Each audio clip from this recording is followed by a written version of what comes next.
This is how I'll always remember you.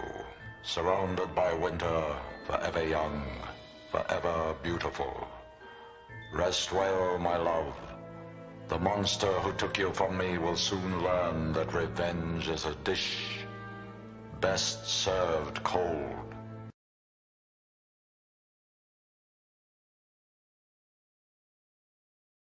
All right, and welcome back, everybody, to another draw stream. The last draw stream for this year, which will be ending it off on my personal favorite Batman villain, Mr. Freeze. So, yeah, I'm really looking forward to this one. I really think this one's going to turn out pretty well. It's kind of based off of the animated series, the animated movie Sub-Zero. It's kind of like in that scene where he's kidnapping Gregory, and it's kind of got that same sort of vibe going for it. But obviously, I gave him a bit more modernized looking suit here. It's kind of inspiration of kind of multiple things. I got a lot of the animated series, and then obviously, with the belt, the helmet, the way it is, it's definitely going to have a lot of the animated series colors to it. But also has a lot of the Arkham games, and a lot of it's kind of all still based off of a statue I saw on online. So. Which I thought was a really cool look for the character. No pun intended. So obviously we got, oh my gosh, Joker's already in the lead. I kind of expected that. Kind of saved the heavy hitter villain questions for the last one. So, but yeah, so we're gonna start with the skin tone. He has kind of a sort of a bluish gray tone to his skin, so you kind of have to. But it also sometimes has a little bit of a purple hue to him, so I'm going to kind of add so I'll start with using my cool grays and a little bit of light blue and maybe a light sort of bluish violet or whatever. So yeah. Now obviously we have Nora Freeze in the globe or whatever it's called. So yeah. Let's get right into it. Hold on. Just make sure it's zoomed in properly.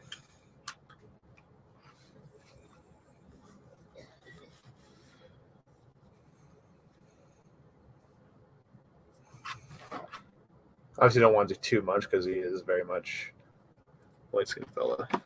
Ooh. There we go. Just making sure I can. I'll zoom in on the face a little more so you can see better. And I'll pull up a reference. So obviously in the scene, it's kind of very dark and shadows and stuff like that. So a lot of dark blues and stuff. So I'm probably gonna do a lot more with that. But I like to build up to the darker colors and stuff. So.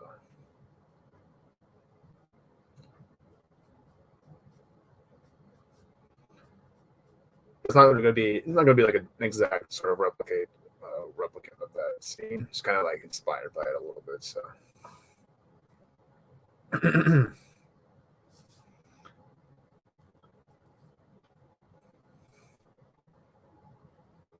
and obviously, I quickly this morning I actually got the animated series clips made because I thought it was a very special occasion here.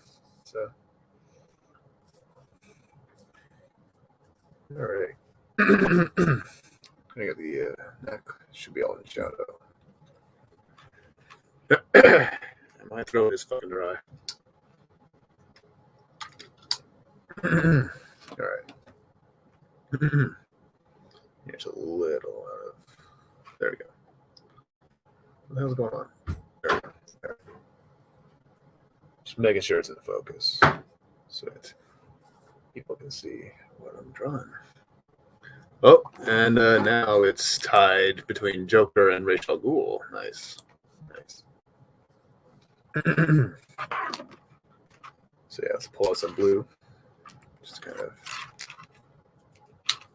All right, this guy.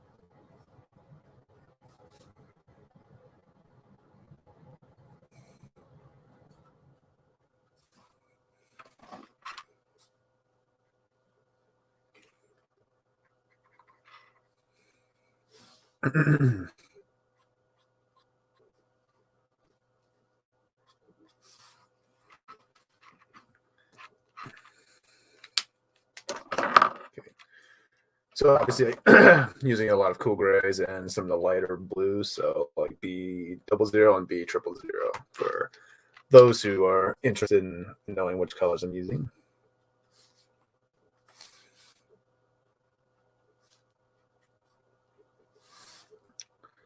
So a little bit darker blue here.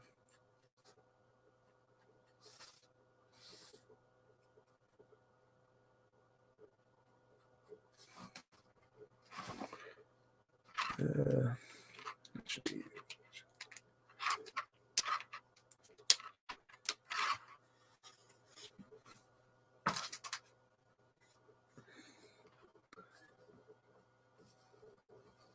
Okay.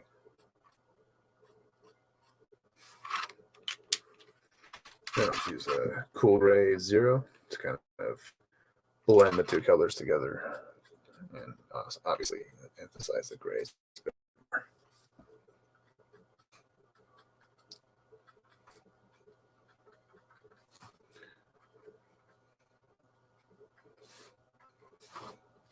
And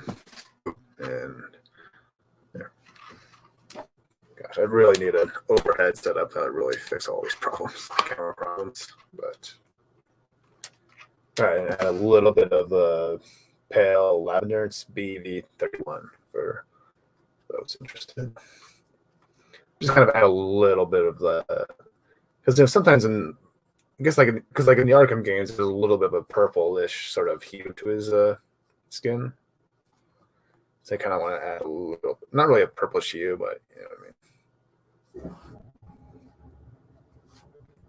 mean.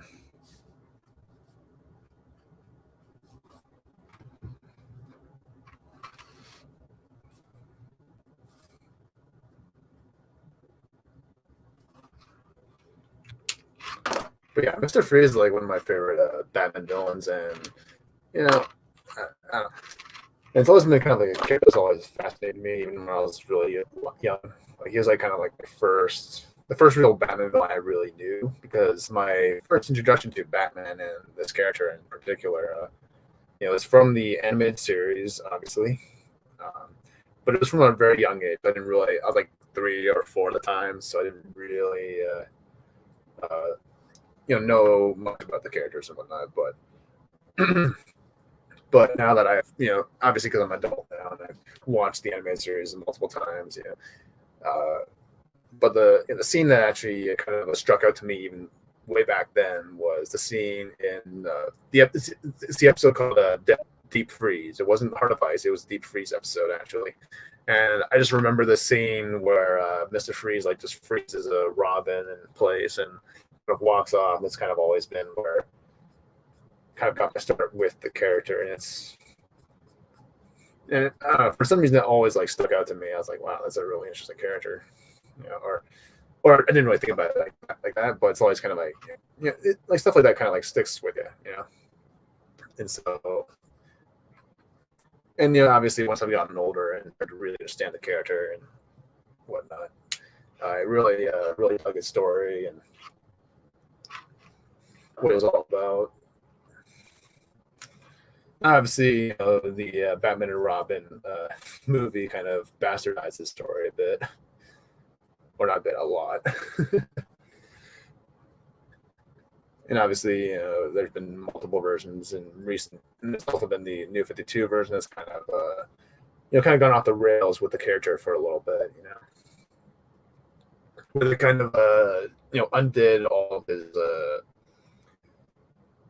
or specifically, they kind of undid what made that character interesting and unique, in the Batman Rogues Gallery. Because most of these characters, most of the villains are very, I mean, they all have a relatability to them to an extent, but none of them. But like Mr. Freeze wasn't insane. Like I never really saw him as insane. He was always someone who, who was just bitter. He was just bitter towards the world, and because of that, he was, burnt out by humanity and society, and so he kind of forgoes humanity, kind of lets go of his emotions and whatnot. And really, the only thing he really feels any sort of feelings towards is his wife Nora, he tries to protect and save as much as he can.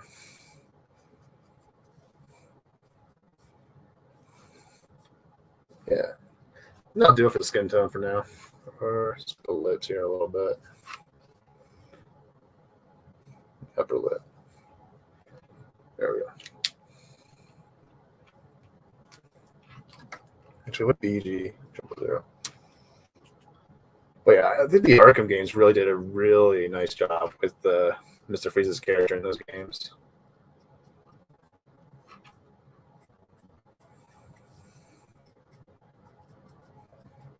Yeah, I'd argue he has probably the best storyline of all the characters in or at least this sub story. Like best subplot or whatever. But yeah. All right, so we're gonna leave the helmet for last once we do the background stuff, which is gonna be a very simple background. So it'll be like I think like a black to purple sort of a sky background. I think that'll make this character pop a bit more.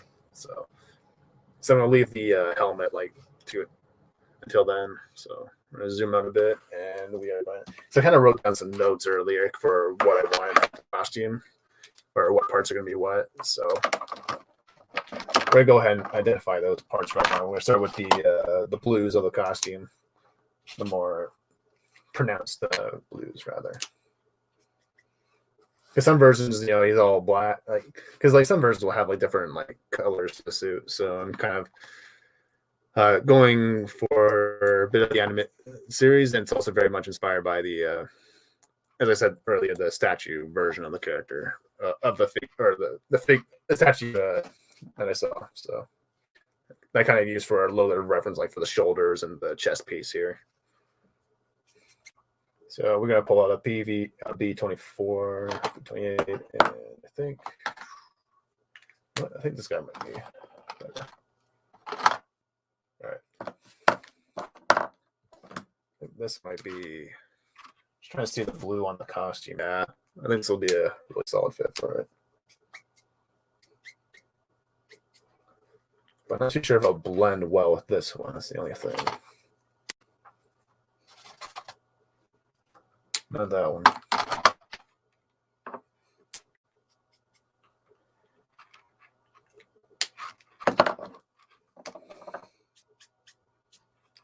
It's because it's kind of like a light blue, but also kind of just trying to figure out which one would look the best.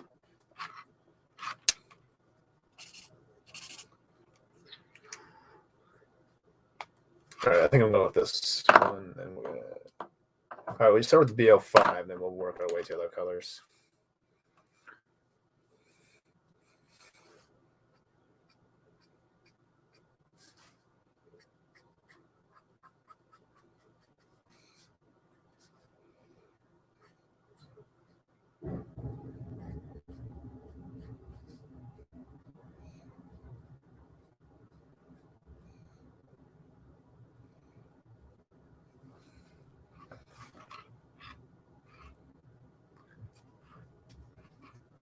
So obviously for the blue, we're gonna be using.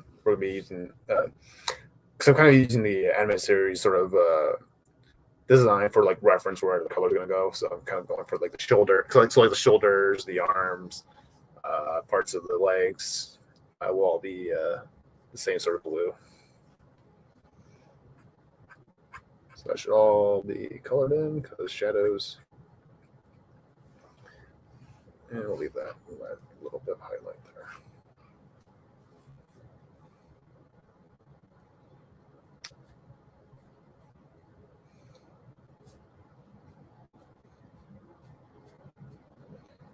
We'll add 2 different shades of blue to the arm here. That way, yeah, that'll look better.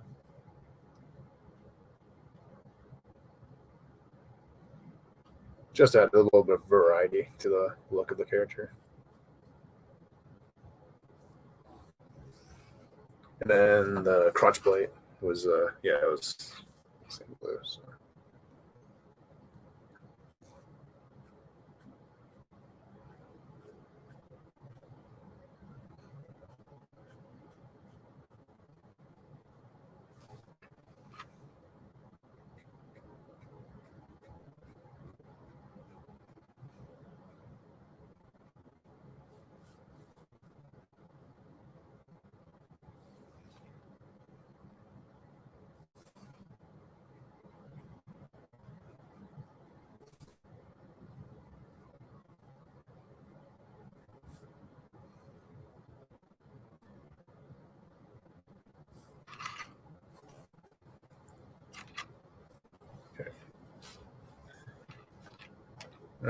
And then we'll just add like the blue to the knee pads here. How about that? I think that would be a better option here.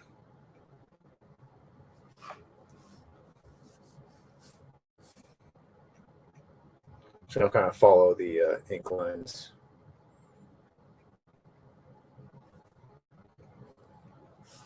This one.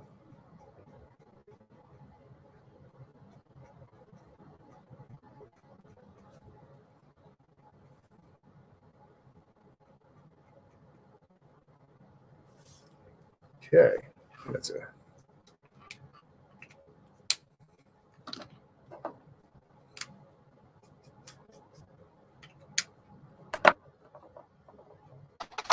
Let's pull some more blues here.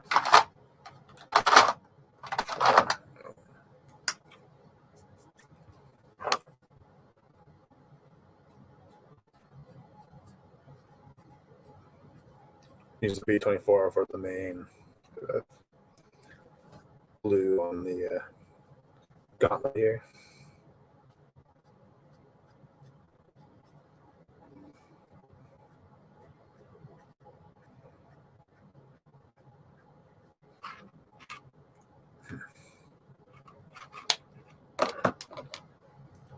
B12 might be a good fit for the BO2 here. Need to get more blues. That's definitely something I need to do.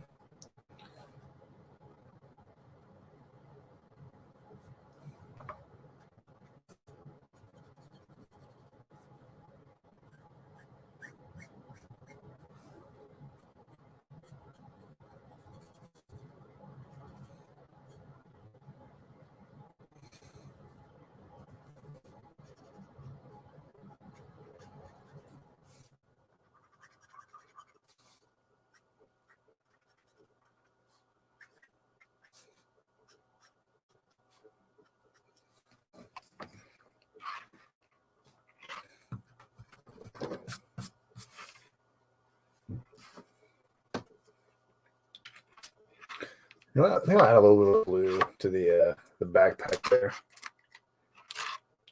Wrong tip.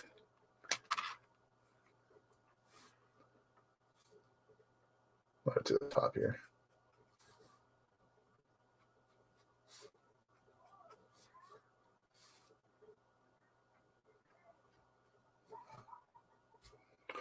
Oh, and the collar. Yeah, the collar. Definitely should be blue. There you go.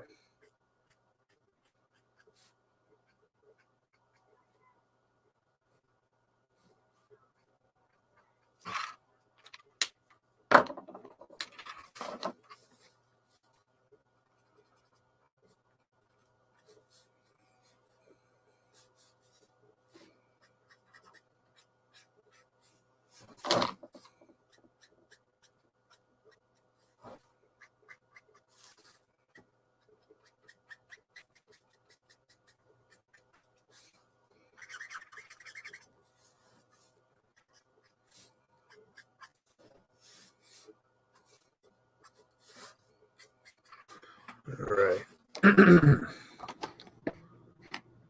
Just move that over here. Okay. Ooh, someone's Joker's taking the lead. Let's get a dark shade of purple or not purple, blue going.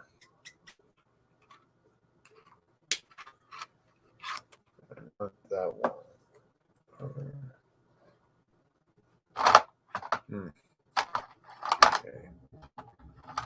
Yeah, I need fucking new blues. There are a lot of options here. All right. Well, we have to use that then. Actually, 29 might be a little lighter. Nope, never mind. All right, 28 it is. Yeah, my problem with blues is they don't really blend very well together because they're all very different like shades. So I have to work with what I got.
Yeah, that's a better option here.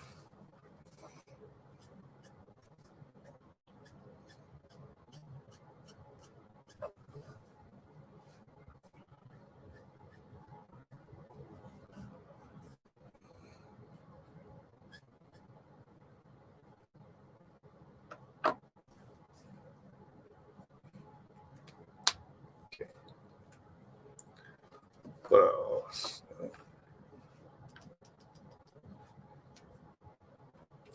That should be a little bit more here.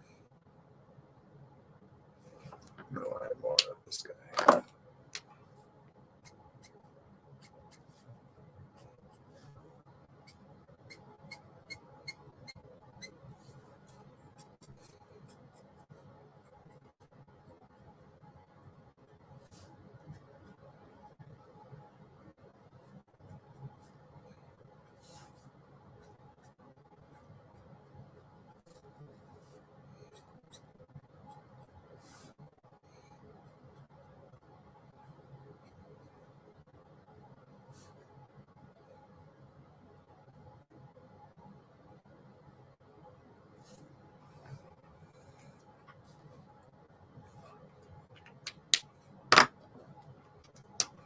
All right. Ooh, Rachel Ghoul's tying it up.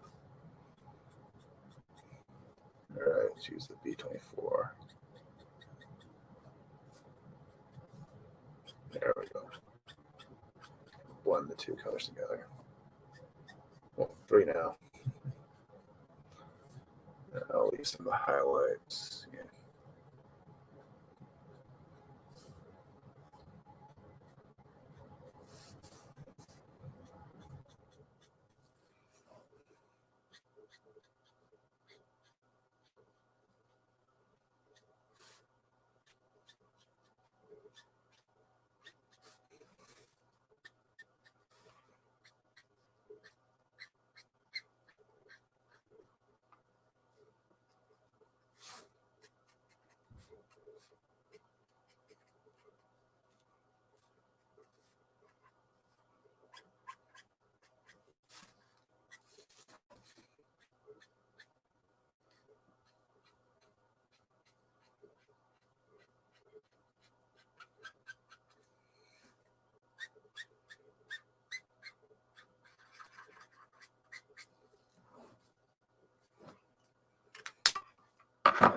Hey, Scrimmage. How you doing, man?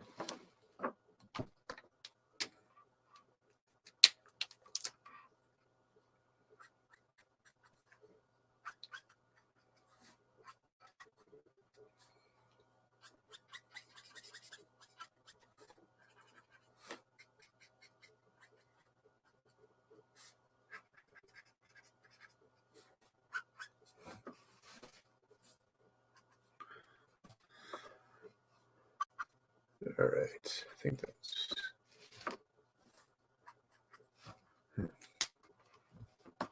Okay. Let's try. It's just gonna be good for. Yeah, that should work.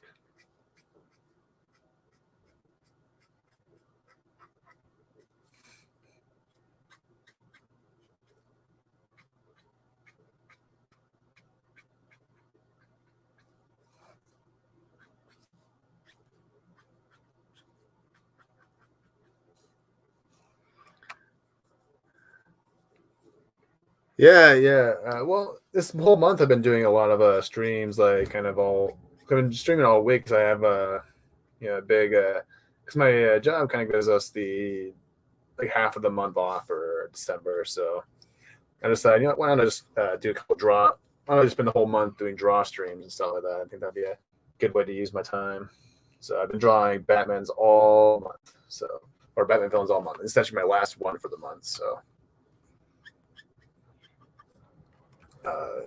So last, not yesterday, but the day before, we did the ventriloquist and Scarface, and yeah, that was a lot of fun. And before that, we did the Riddler.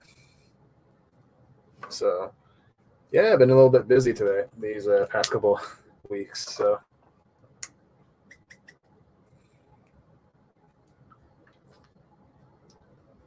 a bit more.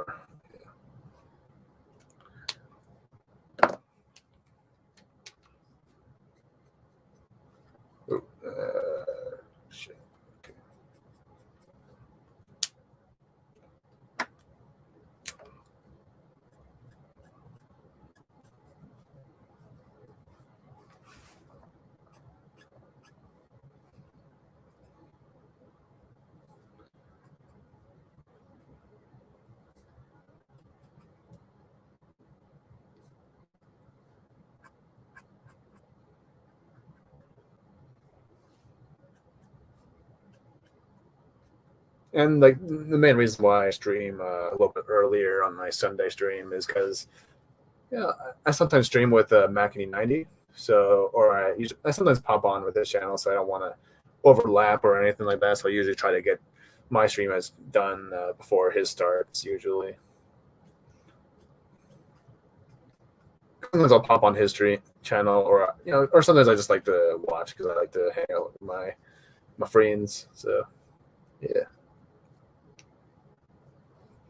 Yeah, obviously, because obviously, I don't think you've been here since the beginning of the stream started. So I'm basically basing this design of Mister Freeze kind of off of the animated series and some Arkham influence as well, and a lot of it's kind of like inspired by like a statue of Mister Freeze I saw. So it's kind of an amalgamation of multiple different freezes, but I kind of like the more solidified form because some designs are a little bit messy, like the Arkham games are a little bit messy, so I wanted a more clean version of that. But I think the Arkham games had a really nice idea of making it realistic, but I also like the more kind of a mix of the realism with the more solidified form of it. Because these are superhero costumes or super villain costumes. They should be just as clean, not clean, but you know what I mean, like I just didn't want to make it look like there's just a bunch of junk like hanging off of them, So, like sometimes like artists or different designers will do the costume very differently. So, yeah.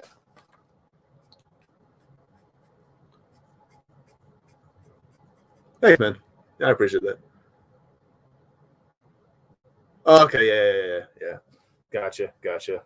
I wasn't sure if you were like following along. It's like, oh well, because like I've been doing streams all like, because like I started doing them like at 3 o'clock. So I think it's a better time for me because I'm usually more awake then, instead of like my usual 11 o'clock streams. So, although relative to you, it could be a different time frame. So,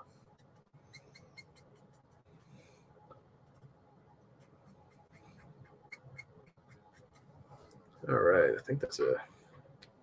Let's get some lighter blues going. Then we'll kind of wrap the blue portions of this costume, or at least the more solid blue. Because obviously, there's gonna be a lot of like blue lights or something like that, like or like I don't know, it's like kind of a cryo energy or something like that. Whatever it's called out of this costume. So yeah.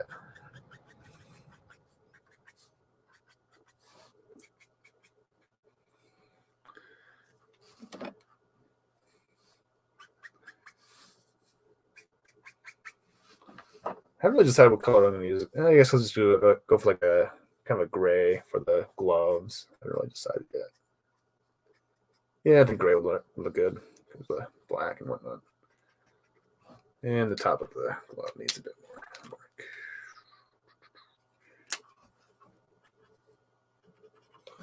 Here, this guy.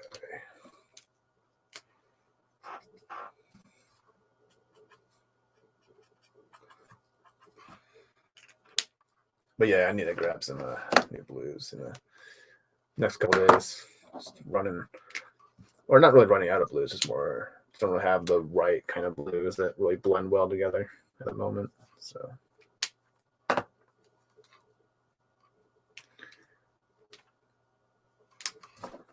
just some like blues like blend better together than others, So as well as I need to get some more refills because some of my pens are starting to die on me.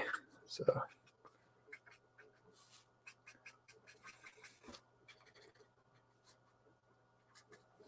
all right, I think I'll do it for now. I think I'll move on to the silver of the costume.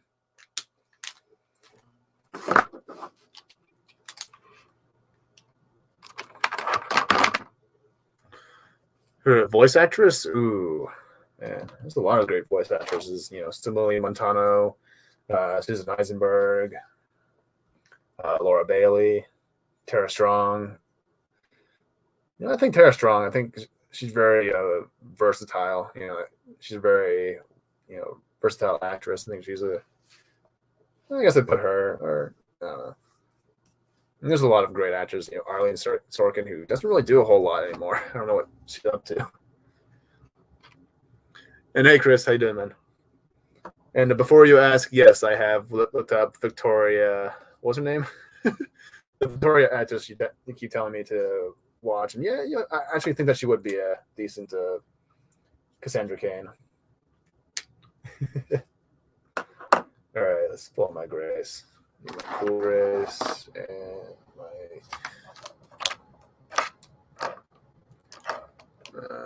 you, not you. Victoria Grace, yeah, that's the one. Yeah, I did look her up. I think she's definitely would make a good Cassandra Cain if they ever did her. Preferably, because we all know how the stuff is now. Yeah, I did. I looked up voice actor for definitely the original Mr. Freeze voice actor. Although there have been really good ones over the years. I think the Arkham Games is definitely the best one after. God, I can't remember the voice actor's name from the animated series. I feel like a fucking phony Mr. Freeze fan.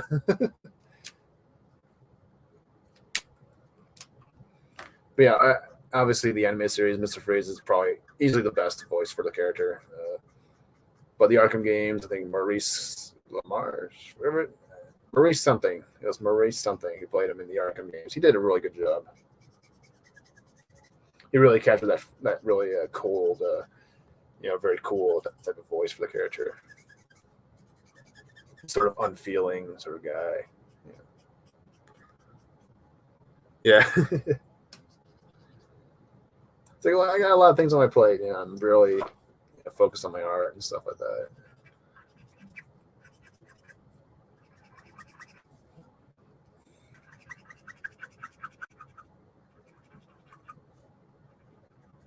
All right. I think I need to put some. Do I have a? I think I have the cool gray. What's it called? Use cool gray for the gun as well. We'll save some areas on the gun where I want to have like the sort of the energy lights or whatever it's called emitting from. So.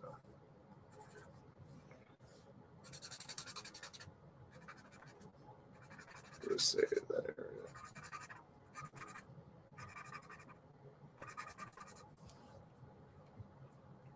I'm not really all that familiar with a lot of the voice actors.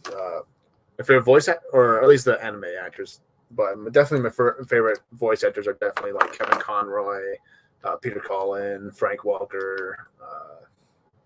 Yeah, those are probably my top three. Mark Hamill, two.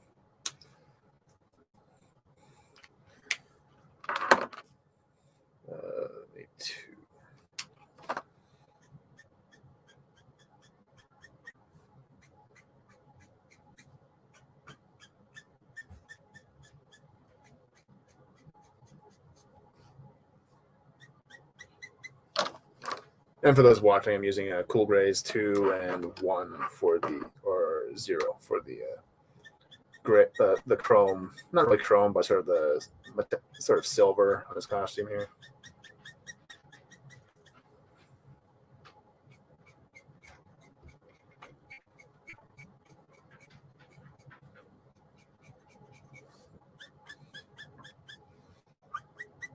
This is obviously inspired by the Sub-Zero animated movie that they did a while ago, which was I think a year before I was born. It might have been the same. It might have been a year before I was born, or the year I can't remember. I think it was 97 or 98. I can't remember when this movie came out, but yeah, it's still my favorite animated DC movie. Mostly because I'm a big Mr. Freeze, simp. Not a fan. But I love Mr. Freeze. He's just a really interesting character to me.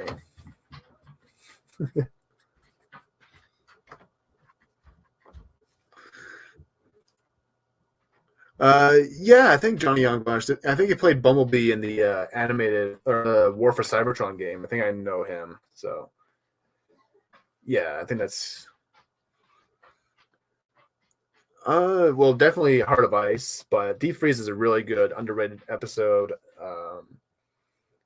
I did not like the Cold Comfort episode though, because they kind of undid a lot of his character development in that. Because because I kind of mentioned this on last stream, but but didn't really get to elaborate on it. But basically, the whole point of the Sub-Zero movie was kind of almost like a redemption arc in a way for Mr. Freeze's character. He's kind of going on that path to redemption. He's kind of realizing that he has to, because throughout the whole movie, he's like kind of distrustful of people and humanity and whatnot. You see him closed off at the very beginning of the movie, and he's kind of like stranded out in the Arctic, and he's not really interacting with people because he doesn't trust people, he doesn't care about people, At least not anymore, because he used to be an upstanding citizen. He cared about people. He was a good wholesome man before what happened, the things that happened to him. Sort of changed him and whatnot, and so by the end of the film, he had to realize that that's not the way to go about fixing your wife, because throughout the whole movie, he's kind of like refusing to take Nora when she's damaged and whatnot, or her cryopod is damaged and she's kind of like about to die and whatnot. And he's kind of refusing to take her to a hospital because he doesn't trust people anymore. Because the thing with Bear's stuff with Bear's Boyle kind of killed his trust in humanity, basically. Yeah, I did too. Because like the whole point, and so in the Sub-Zero movie, but he had learned that that's not really the best way to go about solving your problems. Is not cutting yourself off. It's not about cutting yourself off from humanity entirely. Because despite the fact that there are shitty people out there, there are still good people as well. And that scene always, like the scene in the at the end there where he gets saved by Barbara Gordon after all the shit that he put her through, she still finds it in her heart to save the man who almost like killed her, basically, or who's going to kill her in that movie. Like that was just like a really touching scene to me. Always, yeah. Because she understands, she understands him to an extent, because everyone can relate to someone who experiences loss, and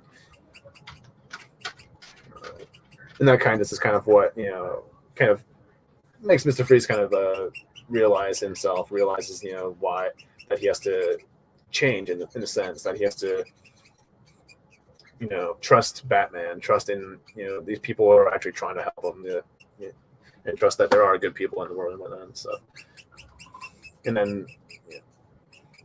then obviously at the end, he kind of like just walks away from everything, Yeah. And so when you have him come back in season 4, it's kind of out of character, because it's kind of a reverse of everything that he was going to, the path he was kind of going down in the series, And we even see a little bit of his redemption sort of arc in the Deep Freeze episode, where he kind of helps Batman take down Walker and whatnot. So he's not inherently a bad person. He's just kind of someone who's, or not really, because he does bad things, but he's kind of doing it because out of love. That's kind of the whole thing with him. But hey, Grumpy, how you doing, man? Joker in the list, and what's going to happen. Yeah. Yeah, no, I was saving I was kind of like thinking like, what were the heavy hitter villains that would kind of be very divided? But yeah, if you put Joker in any top villains list, he's probably gonna win.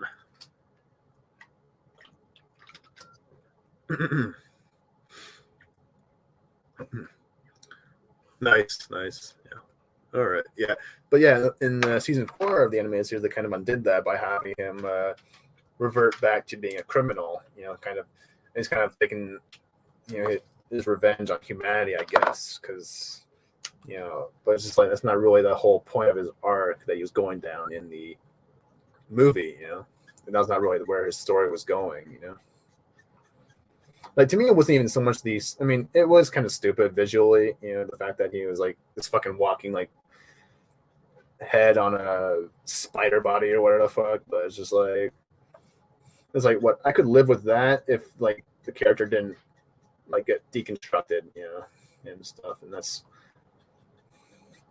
that was my biggest issue with that scene, for that whole episode, and so.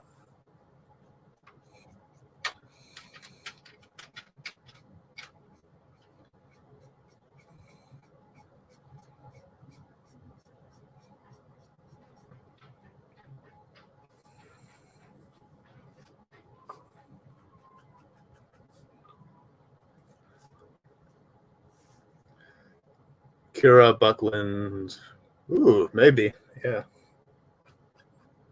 I am not sure who that is, but maybe she would. I mean, there's like plenty of voice actors out there who are great at what they do. So I think anyone could real. That's kind of I think something like Tara Strong, something similar to like Tara Strong's voice. I mean, I know obviously Tara Strong is like the go-to actors for like younger hero type characters, but obviously there's more actors out there though who could probably pull it off extremely well. That's just like the go-to. Or something similar to her voice, or could portray Stephanie very well. I think the girl from Young Justice is decent. Don't remember her name, but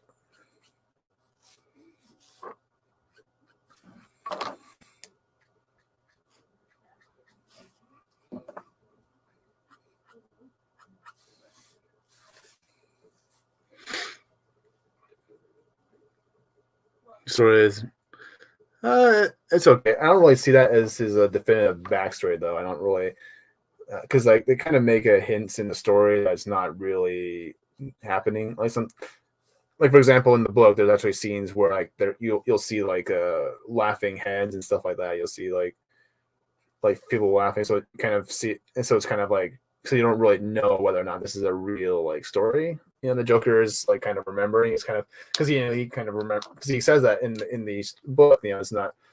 He doesn't even remember half the time what his story was. He remembers it one way. He remembers it another way. If he's going to have a past, he would prefer it to be multiple choice. That's a kind of a very famous line from that book. I think that really speaks volume about the character of the Joker and stuff. So I always prefer the Joker to be very much in mystery, his whole story anyways. To me, it makes him a more interesting villain. Where it's like because you don't need to know where the Joker came from. So at the end of the day, it doesn't matter where he came from, because he's a piece of shit. And you always have a choice to either do good or do bad, and that's kind of always been the whole point of that. The Killing Joke is like, it doesn't matter where you come from. It's like you always have a choice to either do good or do bad in the world.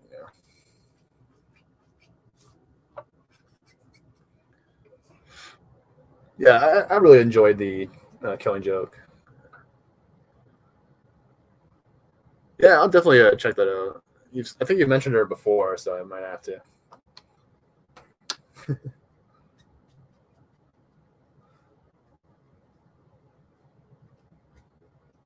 Yeah, definitely my favorite's probably Nightfall. I really like Nightfall.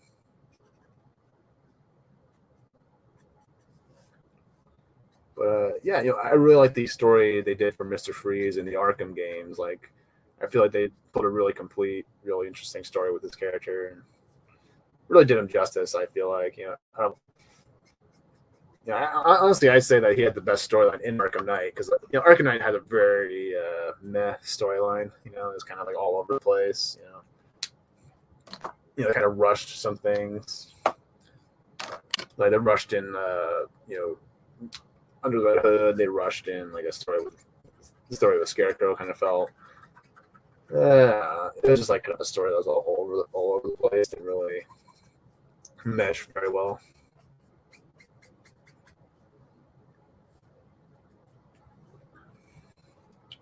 But Mr. Freeze is a solo kind of, because it was in the Season of Infamy sort of a DLC or whatever, and he had his own little storyline that was happening in the game, and so, or his own story mission or whatever. And I thought it was really, really solid. I thought it really was a really good send off for that character in those games. You kind of see the relationship, and you really see that relationship between him and Batman sort of how far it's come. They got into a point where they actually trust one another and stuff like that. Which I like that scene at the very beginning when Batman confronts Freeze, and then but Freeze like refuses to like shoot him. Like I mean he almost does, but he realizes that no, like I can trust Batman. Like he's someone who does want to help. He genuinely wants to help. That's kind of where he's at, and so I always thought that was really interesting. How they sort of sent off Mr. Freeze, and I really like that because that's the first time Nora Freeze actually gets a speaking role, I think, in a Batman story, because she's always just frozen in most animated or movies or whatever, or cartoons and stuff. So that was pretty interesting. All right, I think that's good for the grays for now, or at least the silver on the costume. Let's get some of the darker grays, or using the neutral grays for like the sort of the blacks on the costume.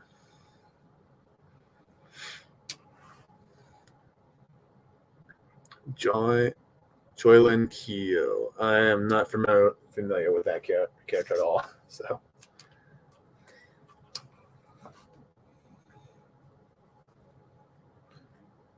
All right, let's get the arms.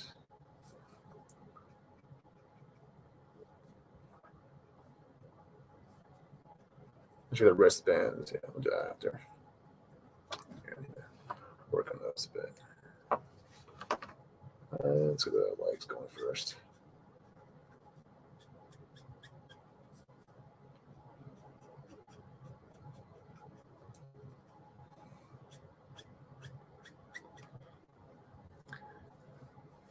Ooh, that could be interesting. I really like Genndy Tartakovsky's take on the Clone Wars from that series. The real Clone Wars, not the Dave Filoni stuff, which I enjoyed some of Dave Filoni's Clone Wars, but a lot of it's just like really just pointless. There's just a bunch of like really goofy fucking episodes in that series. But they had one episode where Jar Jar teamed up with Mace Windu of all. It's like, what the hell's going on here? It's like, I don't want to see Jar Jar at all.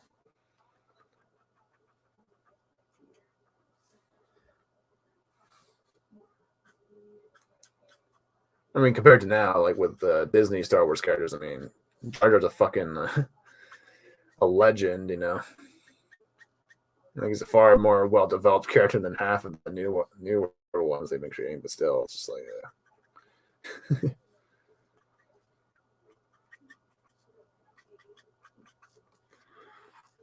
But yeah, I really like the thing about the 2003 Clone Wars series is that it actually tied in way better than the 2008 series to the movies, and a lot of the portrayals of the characters, and like Anakin, for instance, is very out of character in the Clone Wars TV show because he's a lot more reserved, a lot more in control of his emotions. Then it's not really who the character was. He's someone who's very conflicted and stuff like that.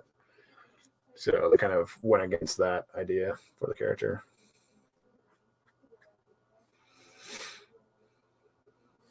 Let's get the belt going. It's got some kind of going for like a black, very dark gray look for the belt. So.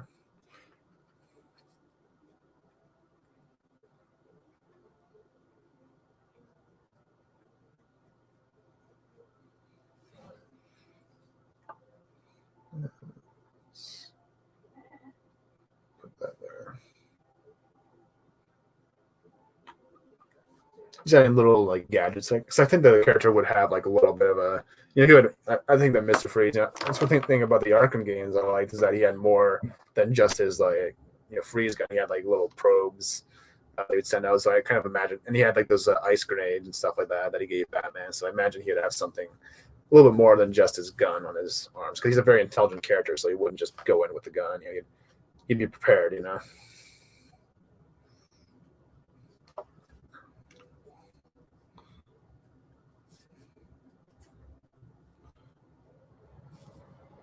And we'll use neutral gray for the trim around this thing.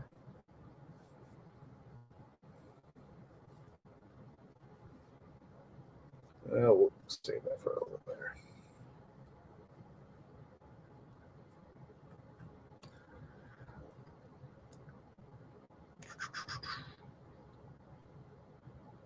One AM here, so all right. See ya, Scimitar. Sorry, I missed that. Yeah, no problem, man.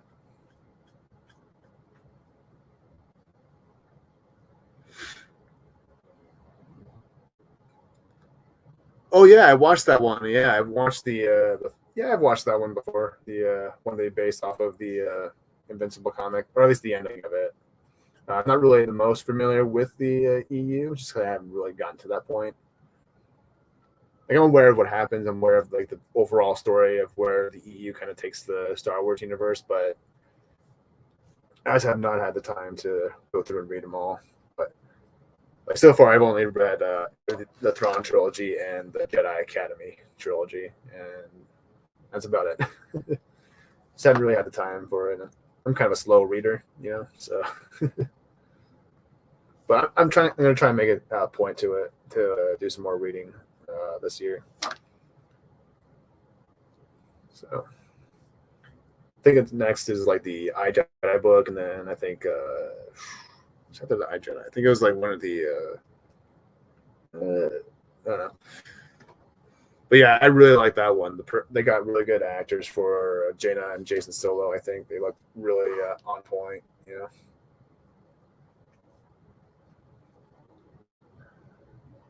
Let's put a shadow casting there on that side. That's gonna need some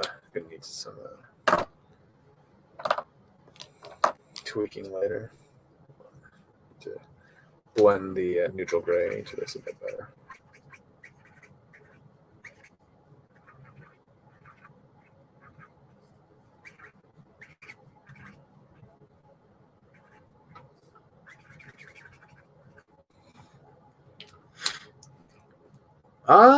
Sure. I mean, I guess. I mean, I don't really know what if he's very political or anything. I'm not too sure if he's like, one of these Hollywood nut jobs, But in terms of like, as a director, yeah, sure. Like, I think as a storyteller, like from a storyteller perspective, I think he would do well at it. But, obviously today there's not really a whole lot of my fucking pen. Yeah. But as because kind of today, people, a lot of creators now like focus on on preaching their politics more so than actually telling a story. So, and as we kind of seen, anyone can kind of fall under this sort of poison that's kind of been happening to these characters and to these franchises and stuff. So.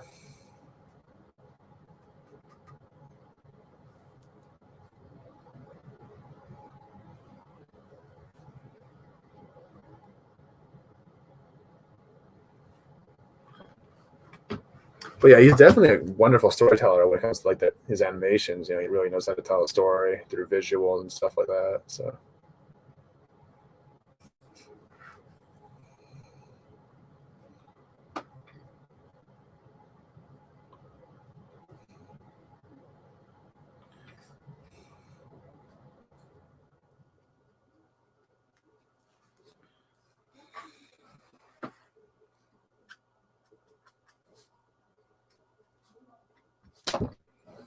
Okay. Let's pull out. Not you.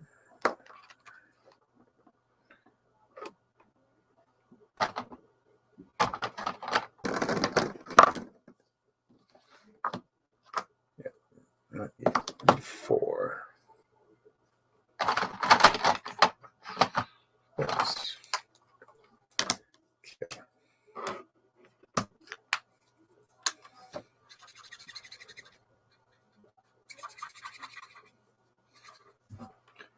Although a 6 might be better. Hold on.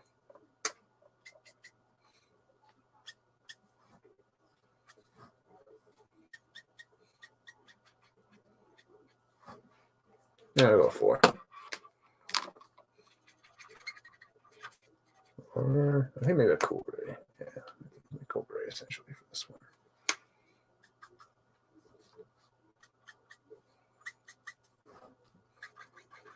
Because my neutrals are starting to die. Or at least my 4 and my 2s and stuff. No, I have not watched Samurai Jack, so wouldn't really know how much. But I know that he did work on that.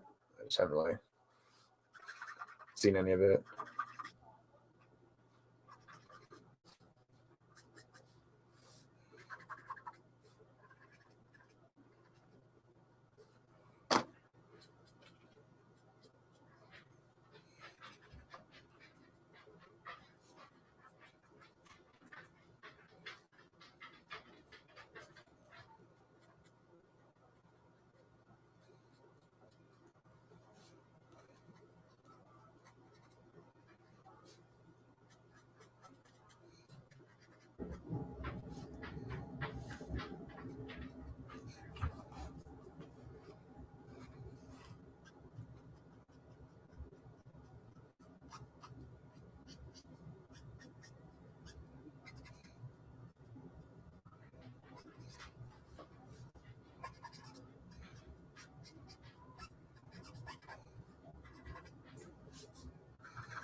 Gotcha.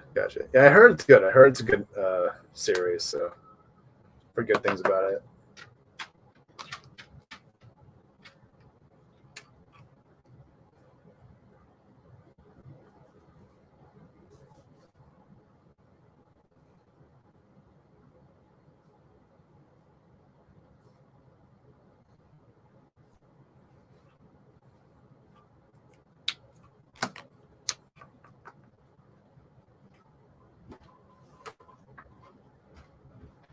All right, I think we're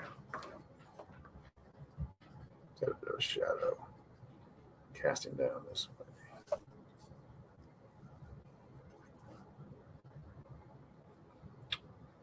Let's put the hand on the gun all black. That way it stands out a bit more from the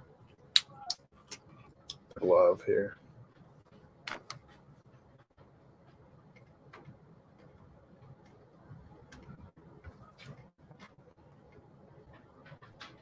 And obviously the other side of it.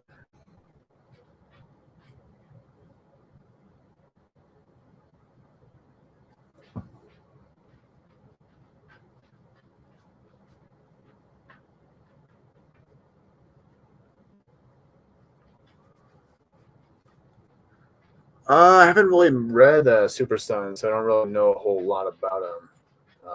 Jonathan Kent.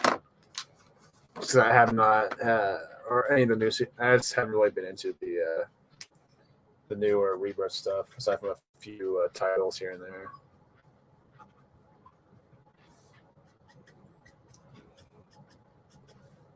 Well, the only books I've read were the Red Hood book, the Green Lantern books, the one of the Batman books, and a couple issues from like the Teen Titans run and stuff like that.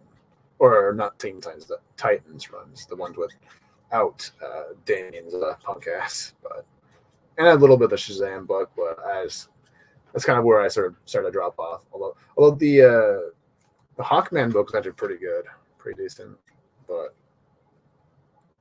at the point like DC was starting to do very like shady and very questionable things. I just couldn't really support them anymore. Just felt like I couldn't really support this company anymore. So, but here's a good character. I hear that Jonathan Kent's a good character up until Bendis sort of ruined him. So.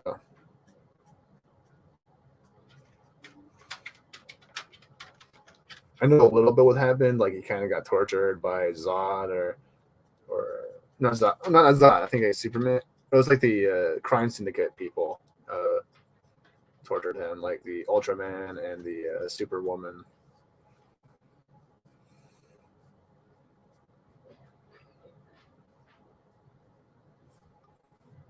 Like just kind of stuff that really shouldn't be in a Superman book. Like,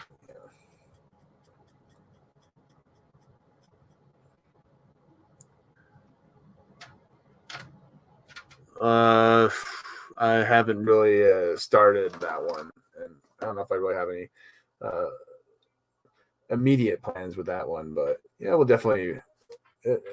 Like I said, it's kind of like with me. I kind of have I put this because when you're an artist, you kind of you have different like you kind of have a different mood, or you start projects when you in a different sort of mood. So like it's like sometimes I'll have like an idea for like a drawing, and I'll kind of like focus on that, So it all kind of like because sometimes I want. It all depends on my motivation, my inspiration at the time. Also, it's a very time-consuming process for like a very big, you know, action scene like that. So,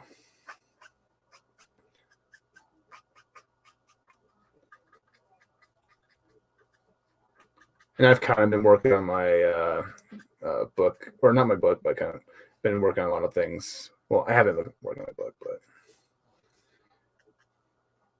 so.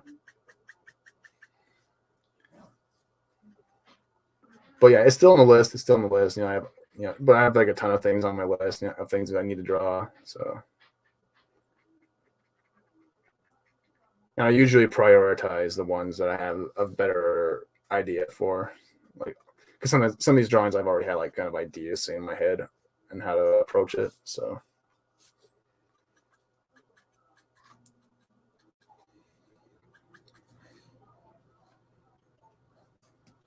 let's get the boots going.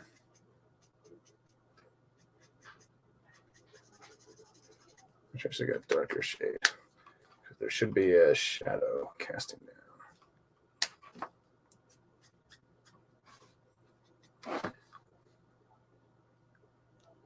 Yeah, there's a ton of like I said, there's like a ton of things I put on my list. A lot of projects I want to get done. I also have all my combiner transformers I still need to work on. I haven't really had the time to work on that one recently. So.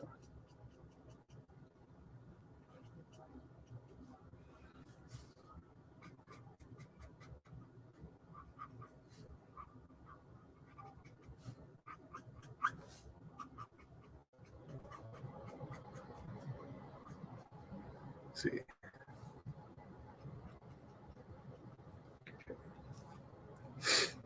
Yeah.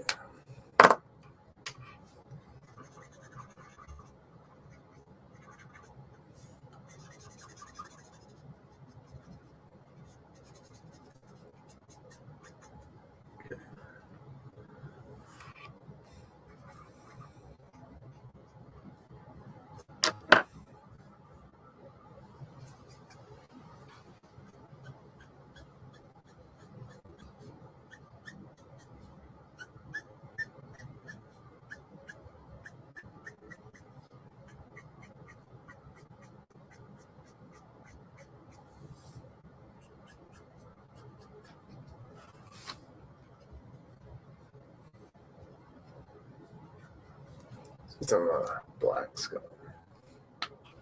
Nice things to be.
Just black up these things.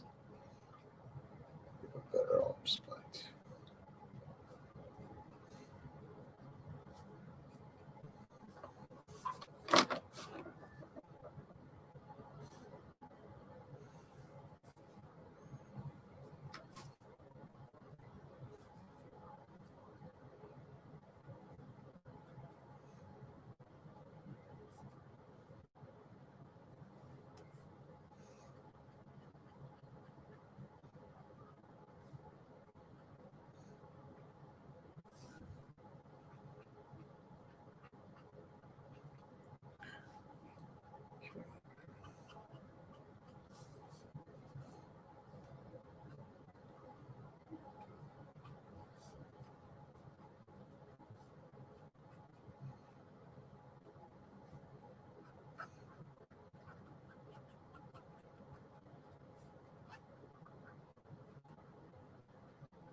Okay, let's get the neutral base. Blend in the blacks.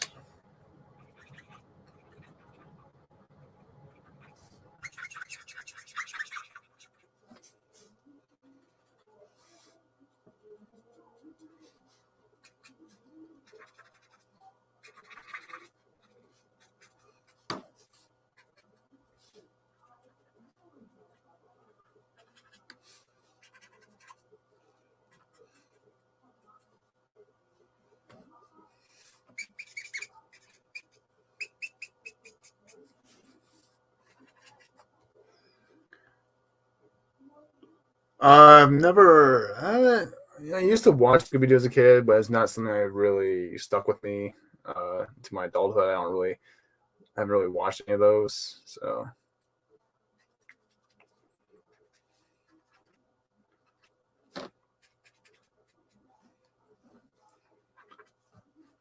I mean, I enjoyed it when I was a kid. I used to watch Scooby Doo all the time, but it's kind of. But it's not one of those things that really like stuck with me, like the Batman animated series or some of these other cartoons and stuff did, like Transformers and stuff. So.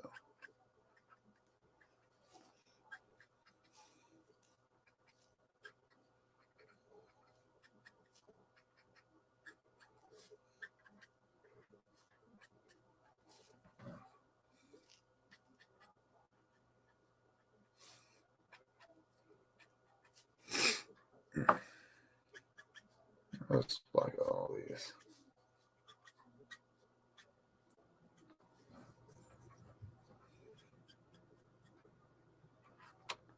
I have not. I've never seen that. I don't remember any. I don't really remember half of the cartoons. Yeah.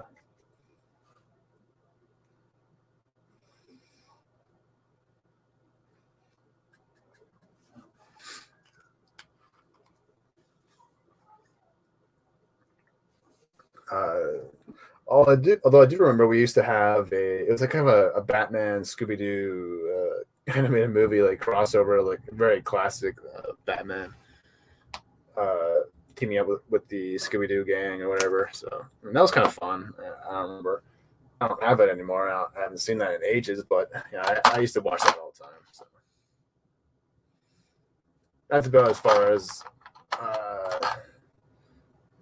I go when it comes to Scooby Doo.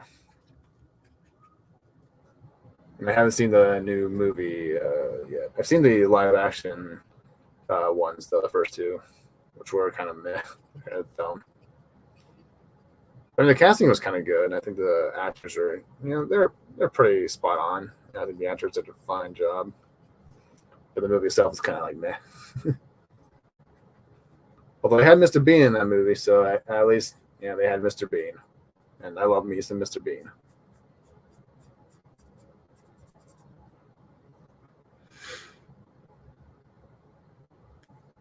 Yeah, gotcha.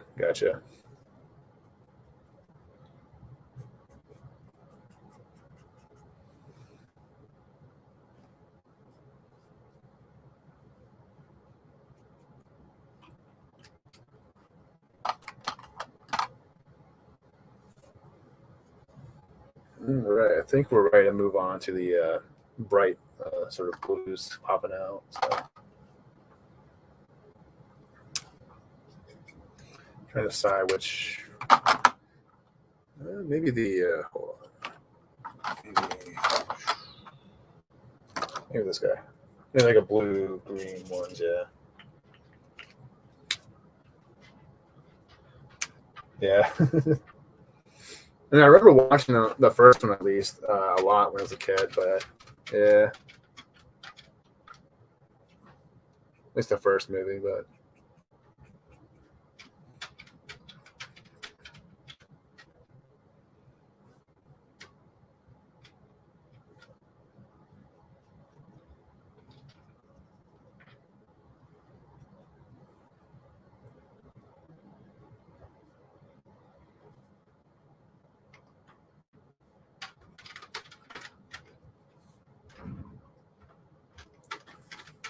all right, this guy's gonna need a lot of the Uniball treatment. There's the light blues here.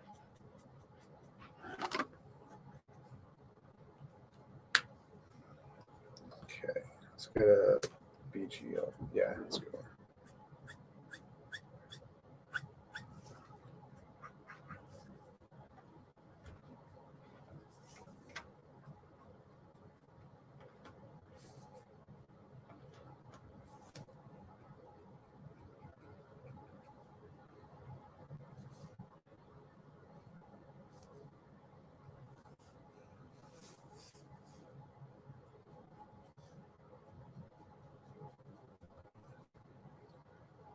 Okay, and the top of this. No, I've never seen Toonami. Heard good things about it though. Heard some good things about it. Yeah, you'll find that there's a lot of things I just have not gotten the time for. I just don't really have the whole lot of time to really watch a lot of things, especially now because I'm really focused on my work and my art and stuff.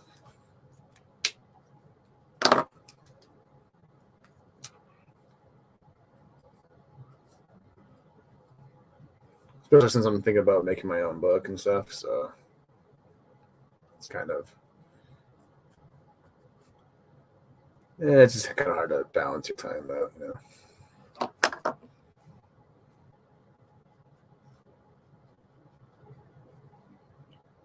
Gotcha.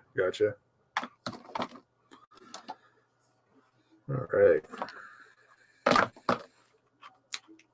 I need to get the little circles on the suit there. I think a 2 would be good. Yeah.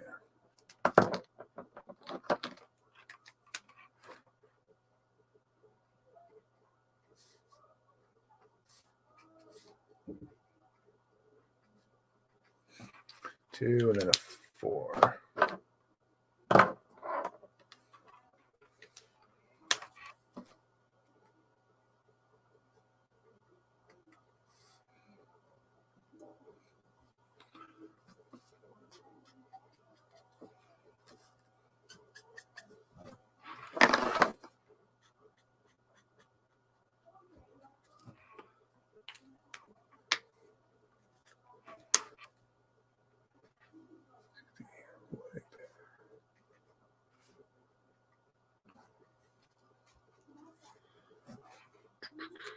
All right.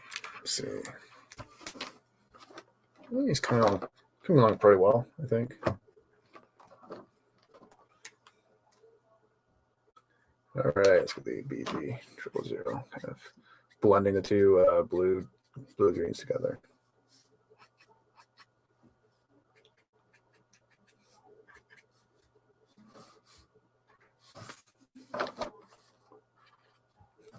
It's a little bit of a glow, kind of.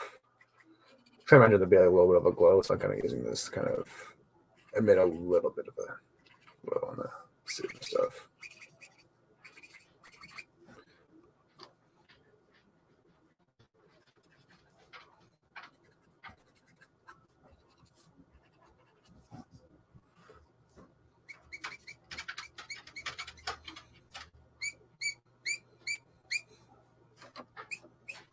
And a lot of B10 or BG10.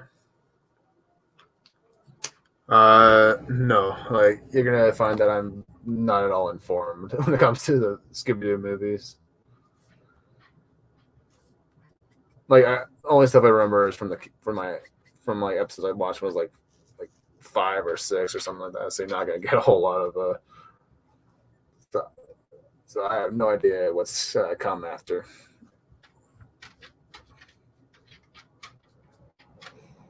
Ooh, that should be.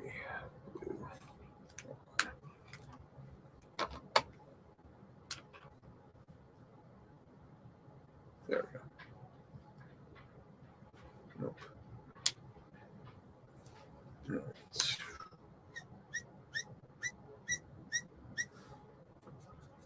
gonna use that.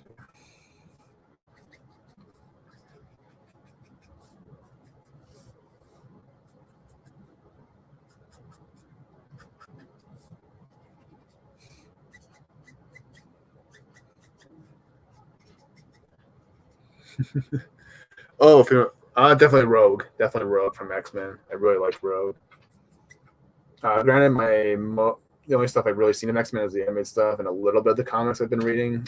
But yeah, definitely Rogue. I really like her powers and the way it kind of works. You know, always thought she made for a really interesting character. Yeah. Also like Jean Grey. I like Storm, Emma Frost, Shadowcat. You know, Kitty Pryde. Mystique, although she's kind of a villain. I think over the years she's kind of been part. I guess it depends on the writers, I guess. But I really, not really the most well versed on the X-Men lore in the comics, but like from my understanding, she's like kind of been off and on.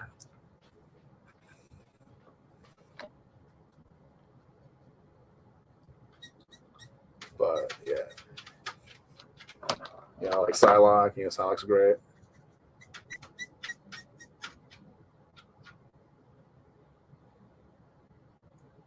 Gotcha. Yeah, I'm not too sure if I'll ever get to those, but yeah. But I'm glad you like them. I'm glad you like them, though. All right, let's blend some of these things together a bit more. So the belt needs a little bit of work.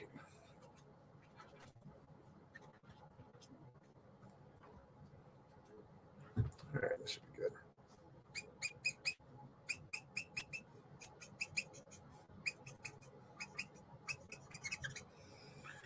All right. Okay. Yeah, that should be fine. We can darken this up a little bit later as we go. Let's see.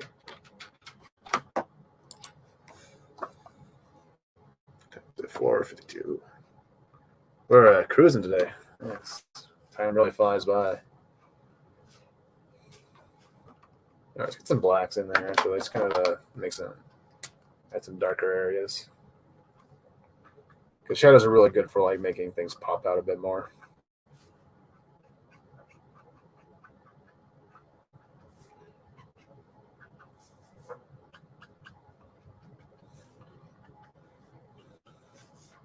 But it's always good to have kind of build up to that. Make sure you know where you want your darker colors to kind of go. Just do a little on there, not too much.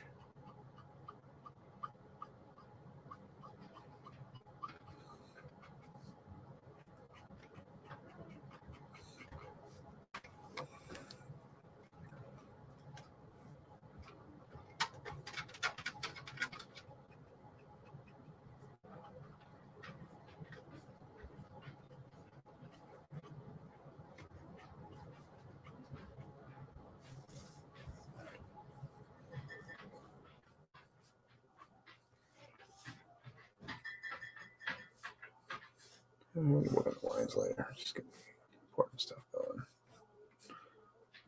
it is supposed to be a very dark sort of a setting anyway, so it's kind of it shall pay off. It's not going to be exact because this is kind of based off of the scene in the Sub-Zero movie where he's kind of confronting or kidnapping Gregory. So, in that scene, it's a very darkly lit scene. But now it's not going to be a literal translation. Translation of that scene. Obviously, it's more so just inspired by it. But I do want to, people to see like all the details and stuff of the costume and whatnot. So. Gotcha.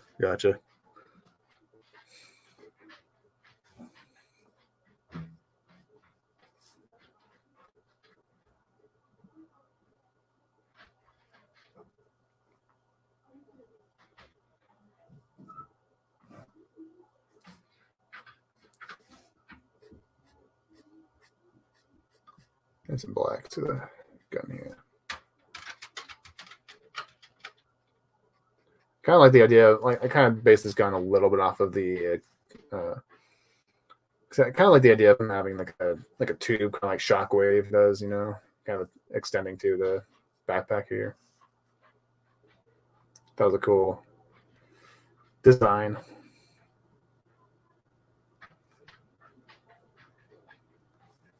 Although it kind of sucks for him if he gets into a fight and is like, oh shit. Gonna be dangling out. Although he's very unlikely to drop his gun, in most fights. So, but if he like drops it, he's kind of fucked because it's gonna take him down with him. He's like, it's probably a very heavy gun, But I imagine that it detaches on its own. Like maybe it just needs it to recharge or something, or maybe it's like kind of like a phone battery or something like that, where it's like you have to. Charging it in just kind of optimizes your chances, but you can still like use it like portable or whatever. I don't know. You're not really supposed to think about these things though when it comes to superheroes. They ain't realistic, so it doesn't matter. Mega Q, ooh, maybe.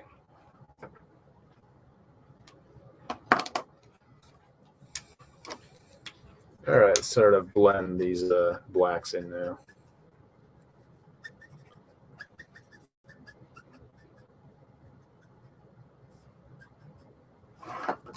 I kind of want I might make the gloves a bit darker.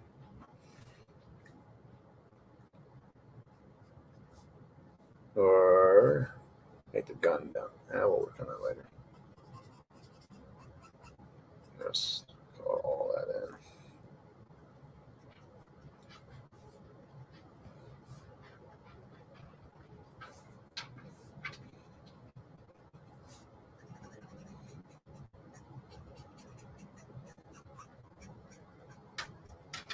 Let's get those boots going.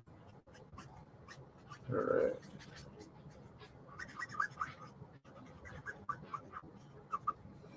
All right. I think we're actually need to do the red on his goggles. I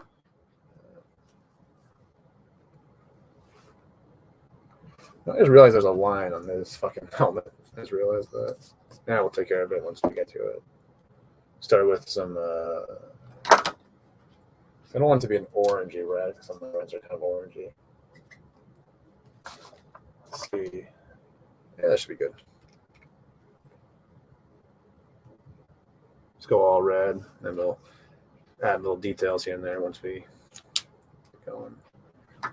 Then we'll grab the dark red. Need more dark reds. So we have like two there, kind of dark red.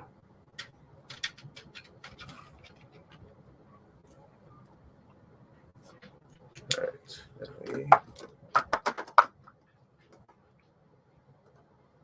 Not the crimson, but I think this one. Yeah.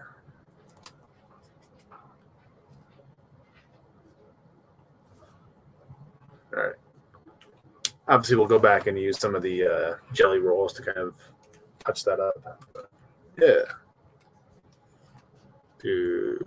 Don't know, because I don't know who Storm Shadow is. I might have. Is that a character from Justice League cartoon? The one that kind of had a thing for Wonder Woman? like one of the Ultimate. It was the Ultimate episode, right? Was that the character, or am I thinking of something else?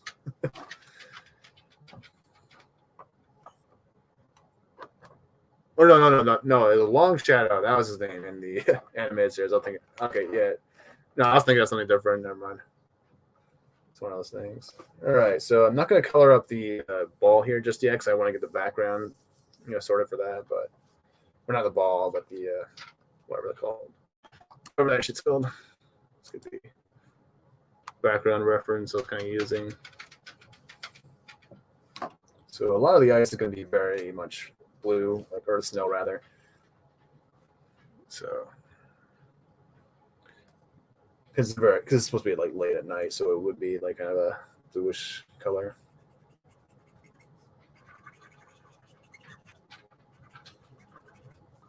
So down here it should be a lot darker actually. Now I think about it. So let's pull out.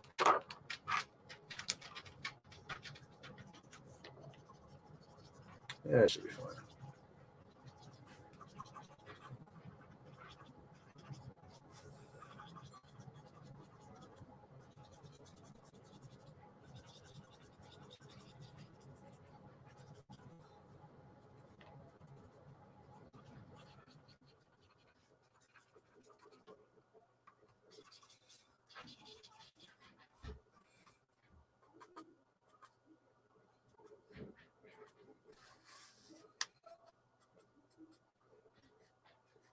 Got these little icicles going.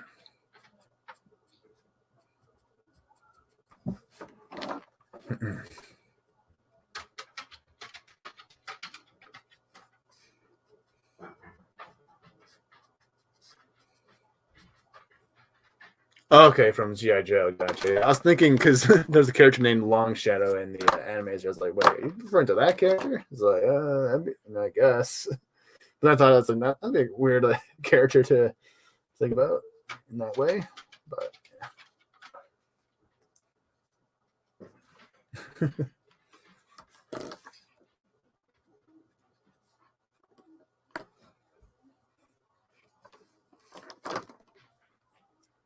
Oh, I need to fix some things here up. Didn't properly get the blacks going there.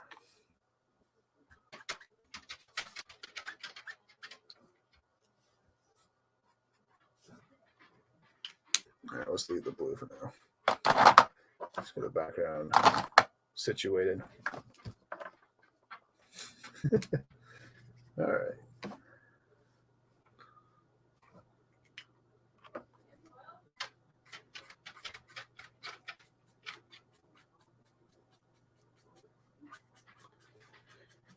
Just gotta follow the ink lines. Should be a little bit.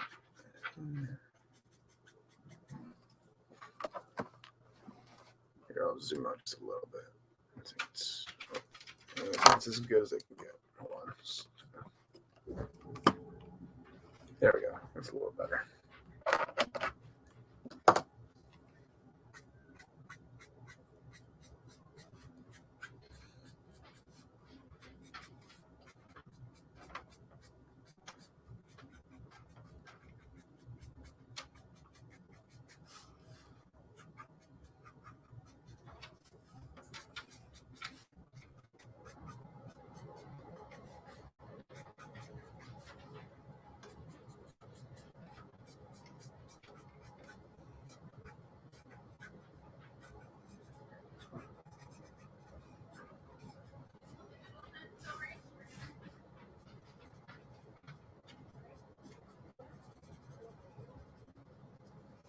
Let's get all these areas in.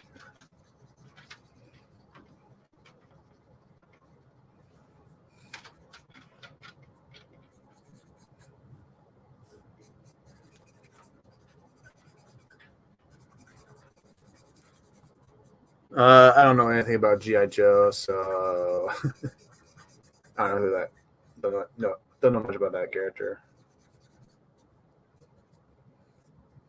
I mean, if they're both good guys, though, and they should get along fine. I mean, they probably have a little scuff, before.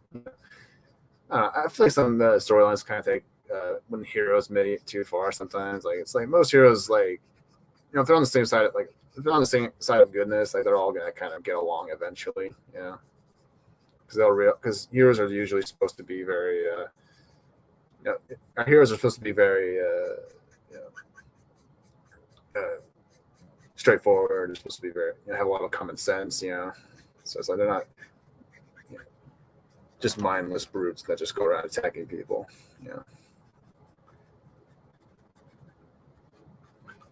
They go after people who are who aren't innocent, who are evil and stuff. So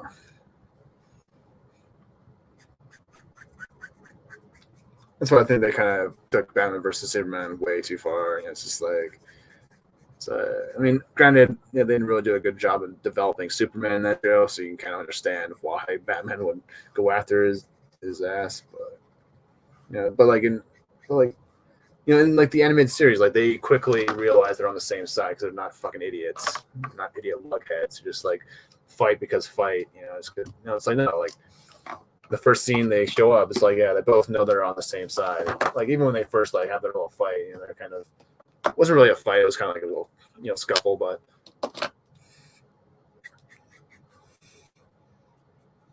they quickly realize, okay, we're on the same page here. Even though I don't really agree with because Superman doesn't really like the fact that he uses like vigilante justice in Metropolis. It's not really the type of justice that Superman's trying to inspire. But that 3-part episode is just fucking amazing. Like I don't think anything the DCU will ever top that.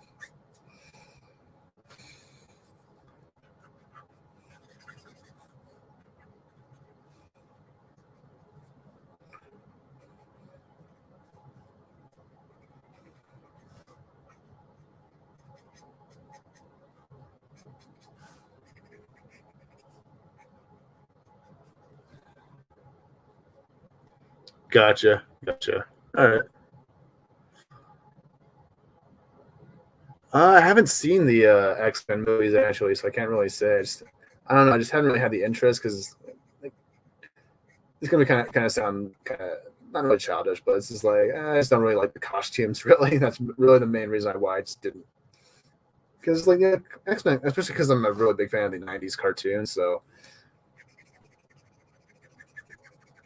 and I love those designs in that show, and so it's like when I see them just wearing leather suits, I'm just like, guys, these are superheroes. Get them superhero costumes.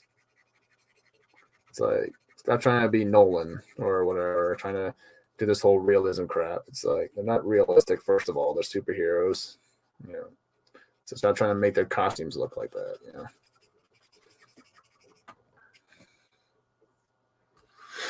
Yeah.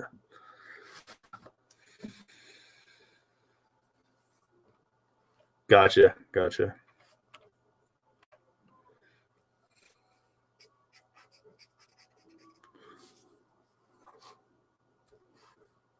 Yeah, I've heard mixed things about those ones. Honestly, I think, but I didn't. The only X-Men movie I really saw was like the Deadpool movies, and that's about it. And they got Colossus pretty well, I think. Yeah, I think a lot of people seem to like that take on Colossus. So, I heard he's a lot better than the one they had in the movie. So that's gotta be a good thing.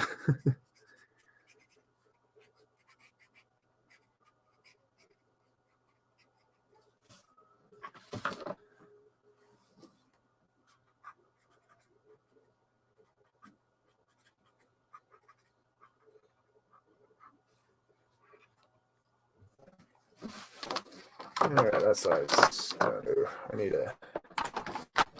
I'm gonna move some of my pens around. Hold on. But I actually got a new display, not display, but a new organizer for my Copics actually, which I can't really, which I could have organized right before the stream. Like I have decided not to because that's like, I have to use all these pens anyway, so it's gonna be a mess afterwards anyway. So I'm just like, okay, well, so like after the stream, I'll be organizing my pens. And I kind of organize them based on the color families and based on the list in my app because it's the easier way to keep track of them. So, and I actually kind of have them already in. And when I order that thing, I kind of put all my color families together in my Copics, like over here to the right. Yeah, I think it'll be like a really because it's kind of a because it'll make things a lot more efficient for me to like just pull markers down.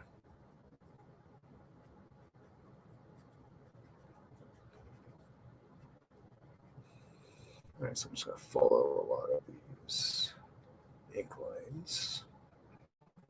That's usually a good tip. Also, if you're just starting out with Copics or coloring in general, uh, follow the ink lines. It's really a useful trick to kind of get a more natural sort of a coloration, I guess. Kind of learned that from Todd Knock. Yeah, I learned a lot from Todd Knock actually. His like draw streams or his coloring streams. Like there's like one X-Men video he did where he drew like all the X-Men as a team and whatnot, which was really cool. By the way, you should definitely check that out. But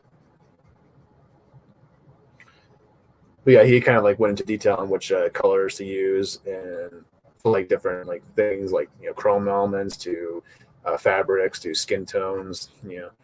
So that really helped me a lot. When it came to understanding how Copics work. Ooh, maybe.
Yeah, they didn't really do a whole lot with Salak in the animated series, did they? I think she showed up for a couple episodes, but they didn't really do a whole lot with her character there.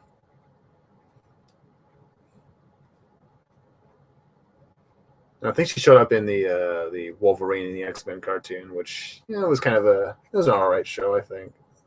I don't know, Cyclops is kind of a dummy. He's kind of a dope in that show. I just for the entire first half of the season, he's kind of just like moping around the whole time, crying about Jean or whatever. Just like no, like because Cyclops is supposed to be a bit more of an aspirational hero, like among the team and stuff like that. So I was just like the idea that he would just give up over a girl. I mean, obviously that would affect him. Obviously, losing Jean Grey or whatever, but I don't really see him like quitting like that.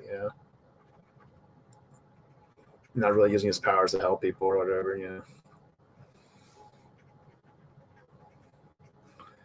But I'm not really the most biggest X-Men fan, but it just really seemed like that type of character. At least not from like the anime series I've seen. So.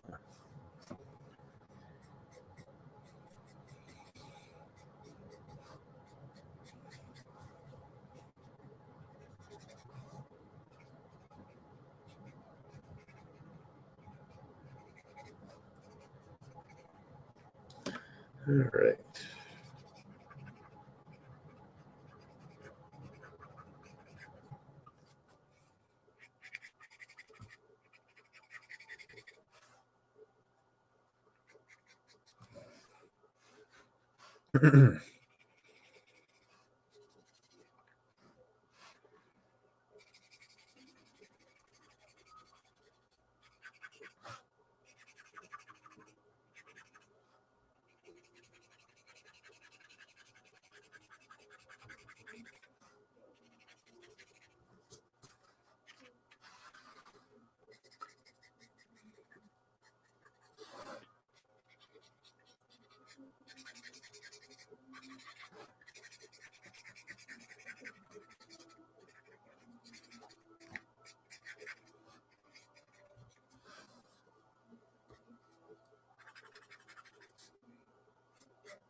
All right, should all be filled in.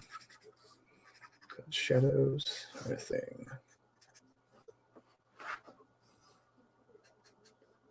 Okay, so all right, so this one's going into that way, and then yeah, okay. You know, I should add some ink actually to kind of make this sort of a trend because I didn't really think about that earlier. We'll just add a line, then we can go back and detail it up later. Yeah.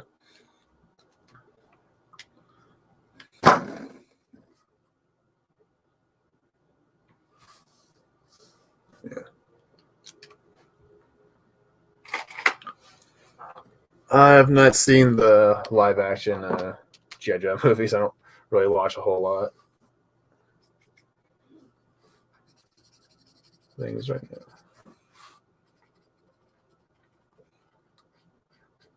Right now, I'm kind of just watching like older stuff. You know, just kind of not really older, but yeah, I've been trying to because I'm trying to get a lot of. So I've been trying to get a lot of like inspiration for my book. I'm trying to develop here. I actually watched The Incredibles yesterday because that's one of my favorite movies, obviously, and it's kind of one of the things I'm kind of thinking about. Because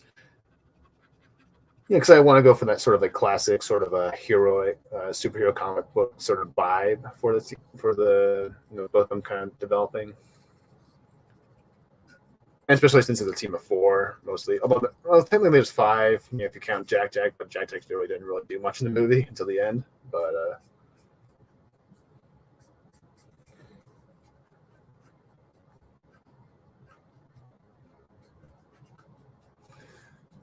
yeah, I love it. Yeah, Incredibles is fucking awesome. That movie's just so fucking good.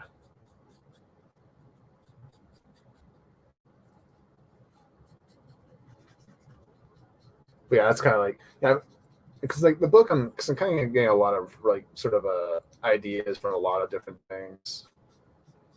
I don't really have a title or anything like that or any of the character names yet. It's kind of just one. Well, I do have a name for one character for a villain character, but I don't want to say anything just yet because I'm still developing everything. So and I don't want to like just make promises, empty promises. It's not like what I'm about.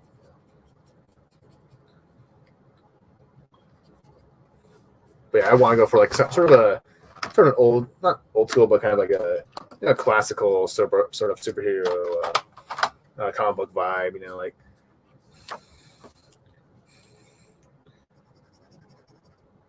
I think something that's kind of like missing in today's stories, like more aspirational, hopeful characters and stuff.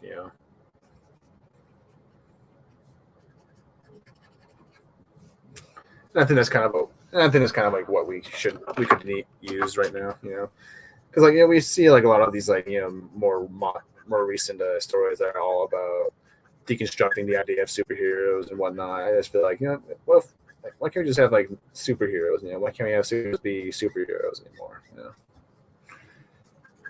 Like enough with this deconstruction bullshit. It's just like we don't need to deconstruct what heroes represent, what they stand for. It's just like, I mean, those are fine, like to an extent, but I just what I think of the sequel. I enjoyed parts of it. I definitely like the stuff with the Rob, with Mr. Incredible and the kids. I like that stuff the most. I felt like the screen saver plot was kind of.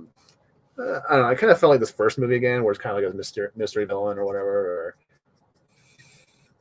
I like the content of the villain, but like it's like the twist at the end, like with the villain, like who the real villain was kind of like if you've never seen a movie before, like this, like it didn't come as a surprise to anyone in the theater who watched that movie. This would be real. Like no one didn't suspect that happened. So, but I like the stuff with the Mr. Incredible and the kids. I think I like seeing them bonding and whatnot, and have him learn to be a better dad or whatever. And I like seeing Jack sort of start to develop his powers a bit more. That was a lot of fun.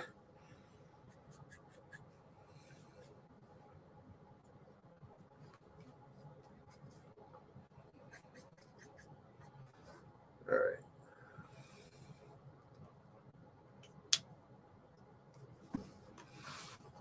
You know what? I did not. I'll blend that later. So I didn't properly blend the legs just yet. So do that after I do the background though. Just want to get that done.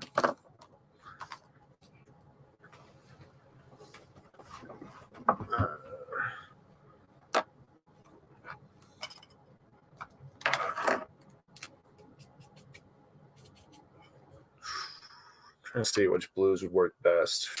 Kind of not that one.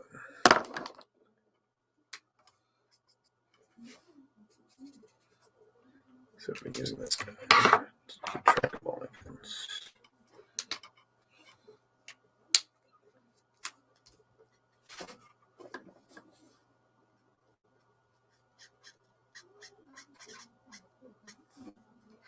There we go.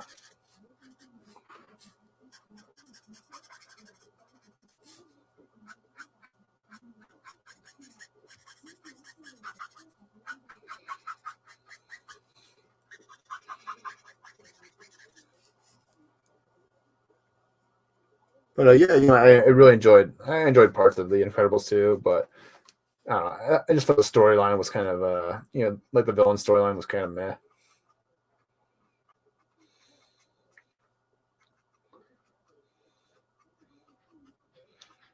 And I think that some of like the newer like heroes they kind of created were kind of meh, kind of lame.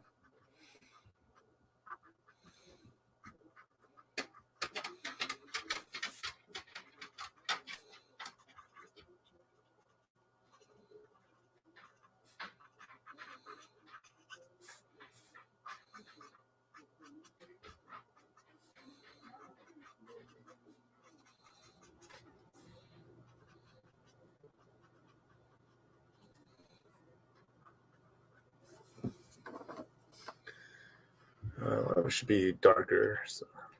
I have not seen Big Hero 6, but I've heard good things about it.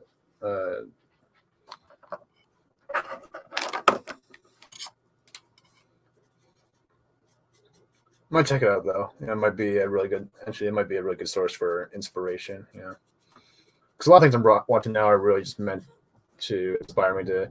So I'm really trying to crack down, because on my book, because I've been putting this idea, my comic book ideas off for a while now. Obviously, I need to grow my art skill up, but once you have your, but it's always good to make sure you focus on your end goal. So I'm mostly like focusing on stuff like that I can see like helping me develop the story or give me some inspiration for how to approach certain character types or certain types of characters. Because like I'm watching a lot of Spectacular Spider-Man actually. Because one thing that I also want to have is really good like supporting cast. Like to go along with the heroes and Spectacular Spider-Man did a really good job of developing their side characters like Liz Allen, like Flash Thompson,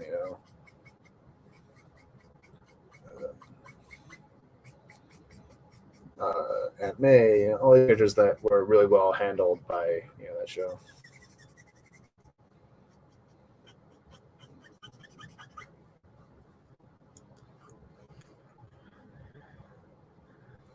Yeah, it definitely could have been better. Incredibles too.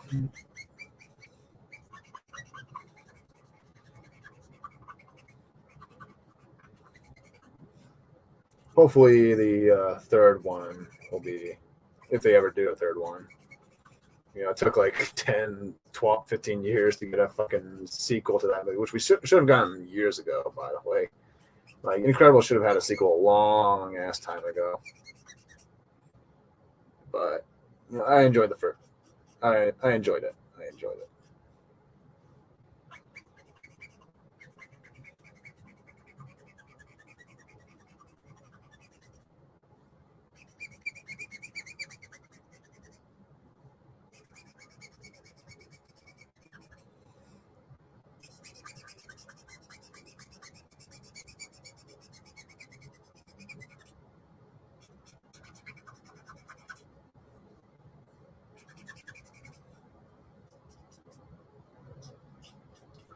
Oh gosh, this pen's dying on me. Here, just pull out.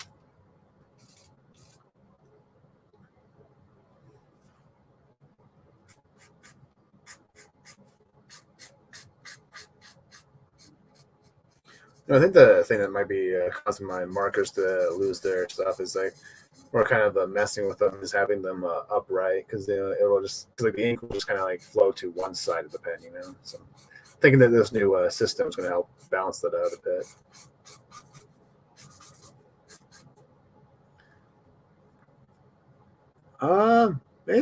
Maybe.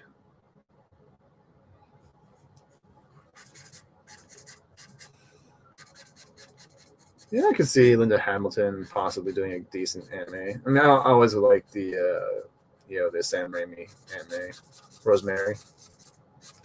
She's always going to be the best anime to me.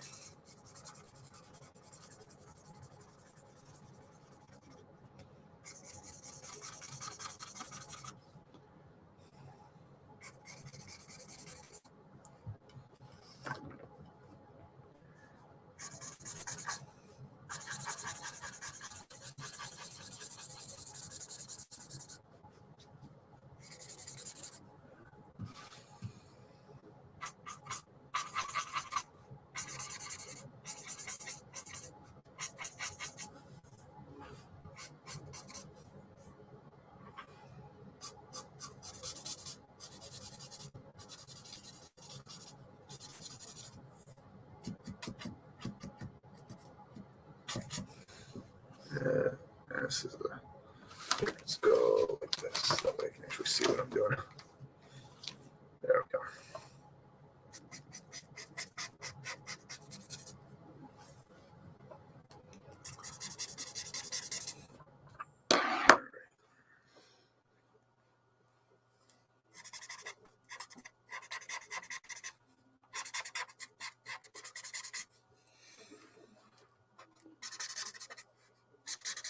But yeah, it's kind of what I'm going to be doing for the next couple of days, just kind of rewatching some of the things that I loved and that inspired me. You know, and so, not just that, is to kind of analyze a little bit. You know, some of the storytelling, like visual storytelling, because that's what it's what comics are. It's visual storytelling. So you need to and obviously I'm not watching a lot of Ethan Skyver videos because his portfolio reviews videos because they because he would ask people in the community to kind of send him art or their pages and stuff like that to kind of critique and see where to go wrong. I'm learning a lot, and I've been learning a lot when it comes to storytelling, when it comes to perspective. There's like a lot of things that really go into storytelling. When it comes to because that's just about drawing a nice looking picture and whatnot. It's all about telling a story with those pictures, and it's a very different animal than I'm used to. So it's definitely going to be a learning process. This comic book, so I'm going to be taking it one step at a time. Very slowly, slow and steady. Because slow and steady wins the race. At the end of the day. Make sure I want to make sure I'm proud of the thing I'm creating before I even decide to start a GoFundMe or whatever. However, I decide to, I'll probably be not GoFundMe, but probably an Indiegogo because that's what all the cool kids are using to sell their books. So. Yeah. Mine is British.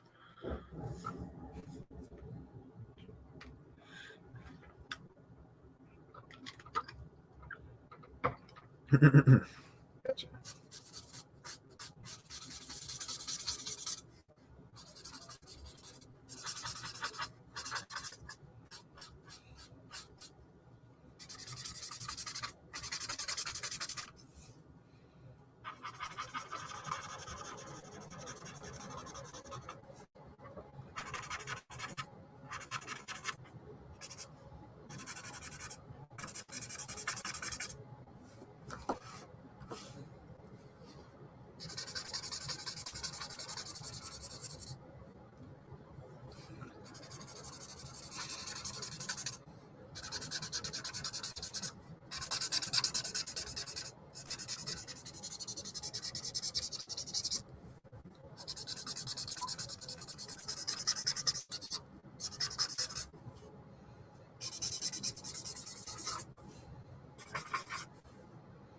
All right, let's use a darker shade. This one's kind of dying on me. Let's use actually 23 might be the better option. Or this one might be. So yeah, let's use this guy. Use this for like some darker areas.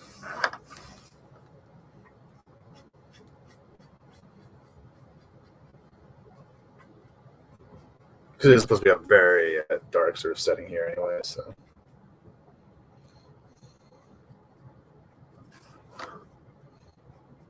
But I like to kind of go light to dark with my ink here, or my colors, whatever.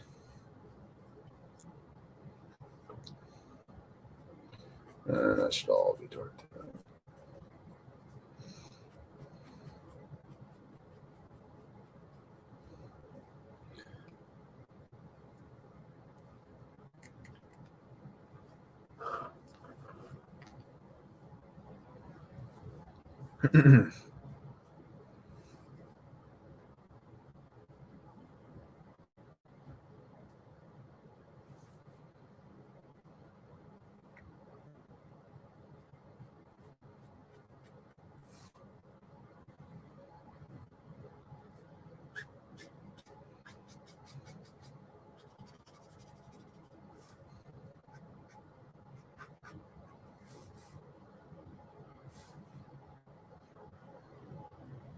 Yeah, let's go away with this side.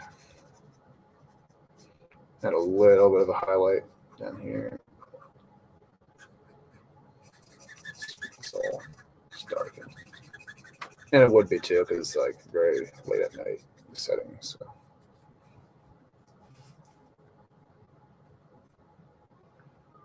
I'm sort of imagining this scene kind of maybe like in a sort of cave, ice cave or whatever, where he's like, and I imagine there'd be like some light, and kind of because the light source I'm kind of imagining is like having like Nora in her thing like in front of Freeze in this scene, so that's why he's a bit more well lit than say the the rest of the cave here. So.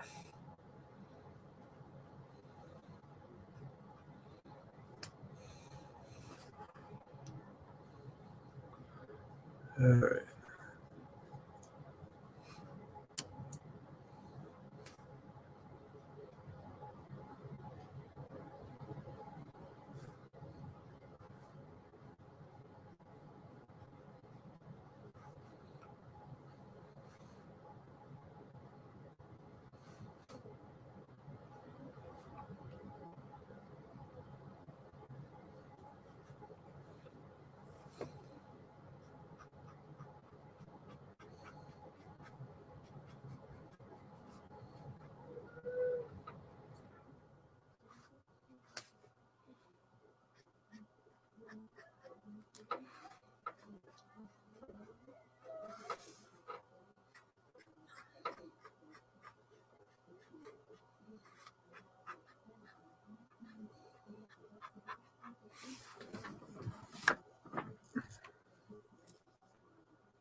Yeah, that should be. Yeah, this area should be a little bit darker, actually. Shadows exist.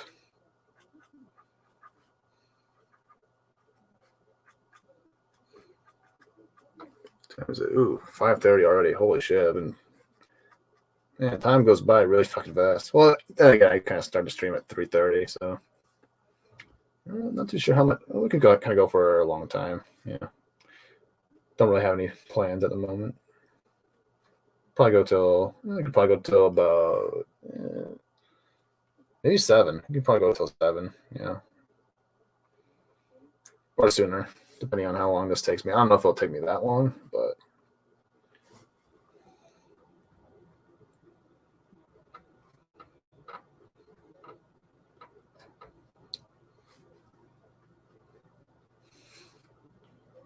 Yeah, I'm not too sure what the plans will be for the next couple streams. Well, I guess I do have my Transformers drawings, so I can probably work on those on stream. Because I'll probably start off with the Optimus Prime Megatron.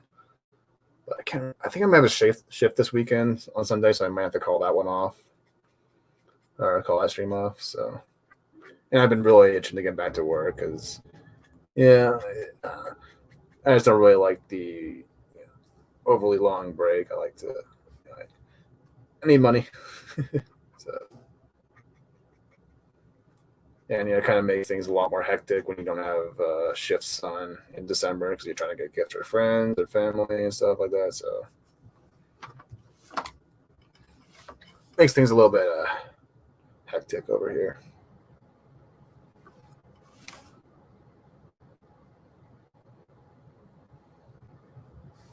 Like I would have preferred like if we worked until like now or till Christmas and then we get like a week off or something like that instead of like taking like 2 weeks off. It's just like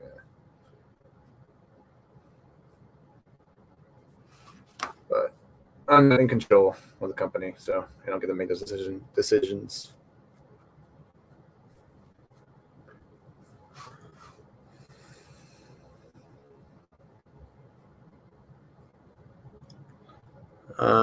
Independent. I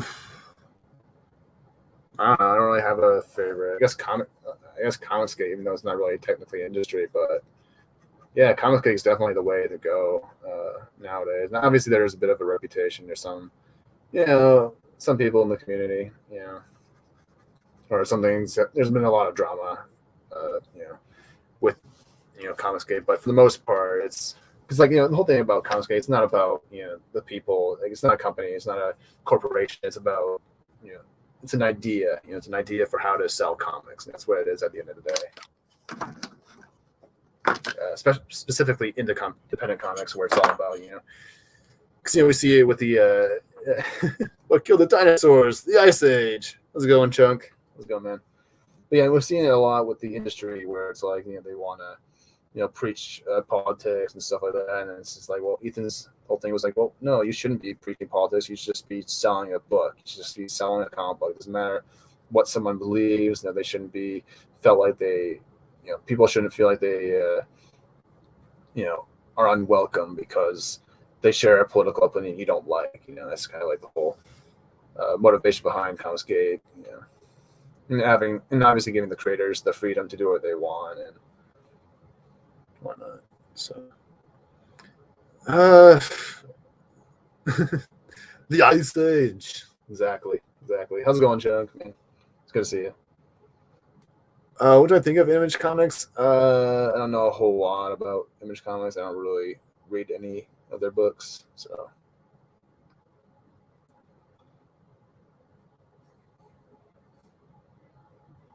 Like I was always more of a Big Two fan, more of a DC Marvel fan, but now I'm kind of like, and I haven't bought any books from the Comicsgate crew. I haven't even bought Cyberfrog yet, but I've been wanting to.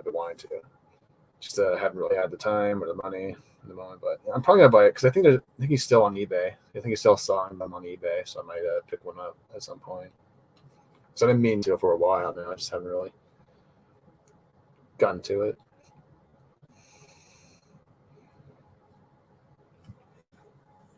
Favorite comic book artist from '90s? Maybe Jim Lee. Jim Lee was doing really good stuff there, but because nowadays he's kind of not. I wouldn't say he's bad, just not as good as he was. Some of the stuff he's been. I'm not gonna say I'm anywhere near Jim Lee level, but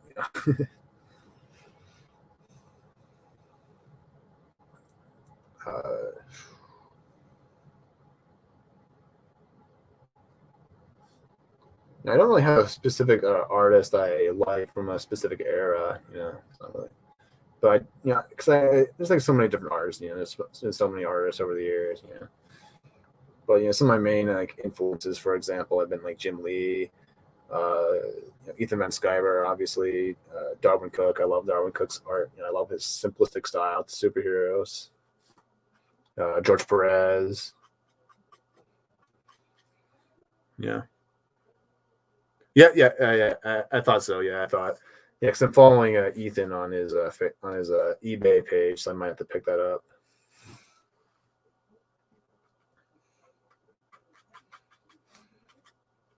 But yeah, I've also learned a lot from Ethan. The way to market and what to sell and whatnot, like selling your original art and whatnot, and learning to make a profit with your art and stuff like that. Because like recently, we're hearing like like a lot of the big artists and stuff like that, and big colorists and stuff like that are being paid peanuts. Basically, they're not really getting paid what they are owed and stuff like that, and from the big two right now. Like the one, the inker for Greg Capullo has actually kind of been speaking out a little bit. And Ethan Van Sciver kind of covered that a little bit a couple of days ago. And it kind of just shows that working for the big two just isn't a viable option right now. For it's like, and it is kind of sad. Because I used to always want to be an artist for DC and or Marvel. Because the idea to draw like Batman or Green Lantern, and make money off of it sounds awesome. But when you pull back and look at what's really happening at the big two, you just don't. It just kind of like kills my appetite, or it kills my enthusiasm for it. I like his art. I like Todd McFarlane's artwork. Yeah, I really love. Mark Silvestri. Yeah, he's great too.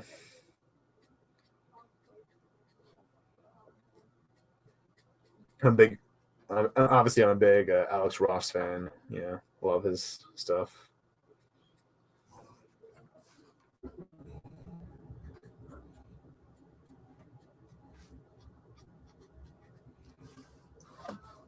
I actually have when I got the I actually have his Green Lantern piece he did, or one of them he did, on like a body, not body, on like a throw pillow, from that.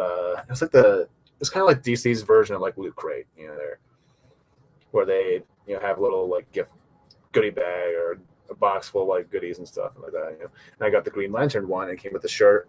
It came with a hat. It came with a lantern power battery type of thing, which doesn't really light, which is kind of like acts like a second like power source or whatever.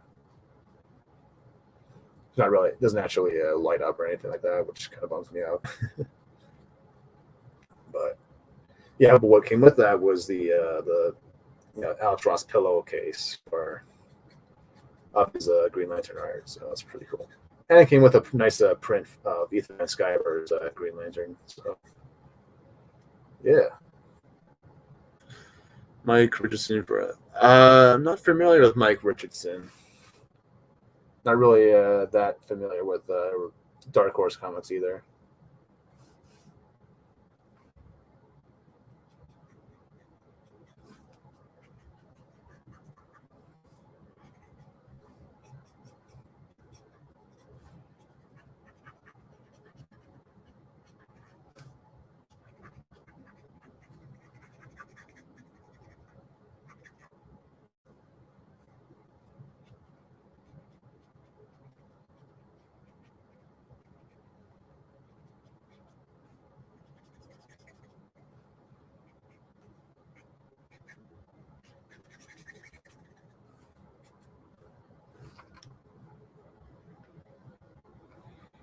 I see.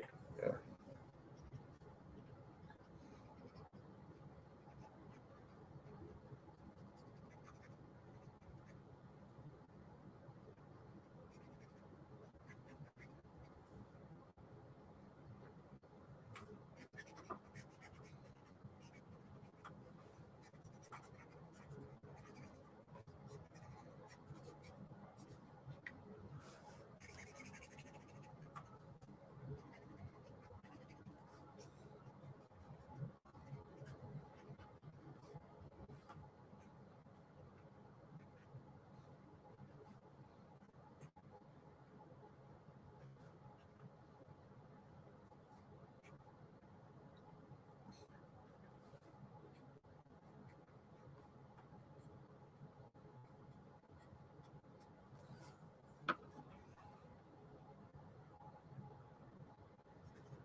All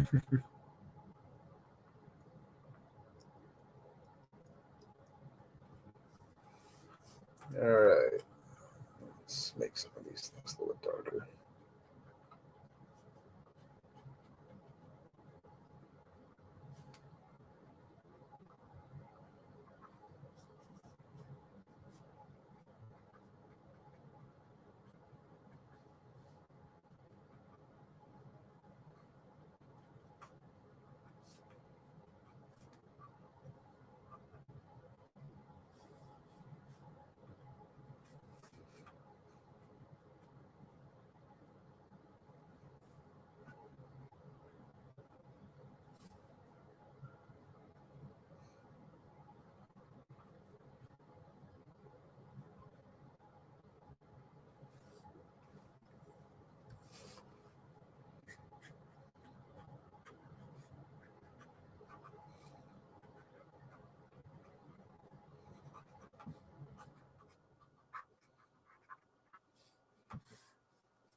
Gotcha. All right. Let's kind of tidy this area up a bit.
Yeah, let's just get the left side going, then we'll work on the.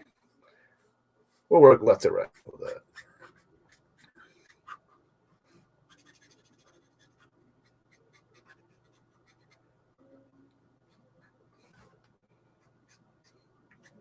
Shadow for this thing.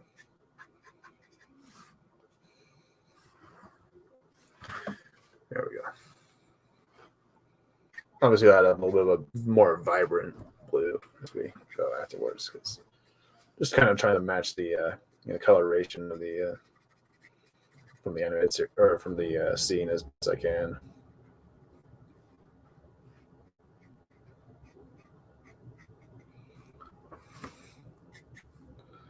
Despite the fact that I'm very limited on my blues here, which I need to get more of, as well as more refills, because my ink's running out on a lot of the pens. So.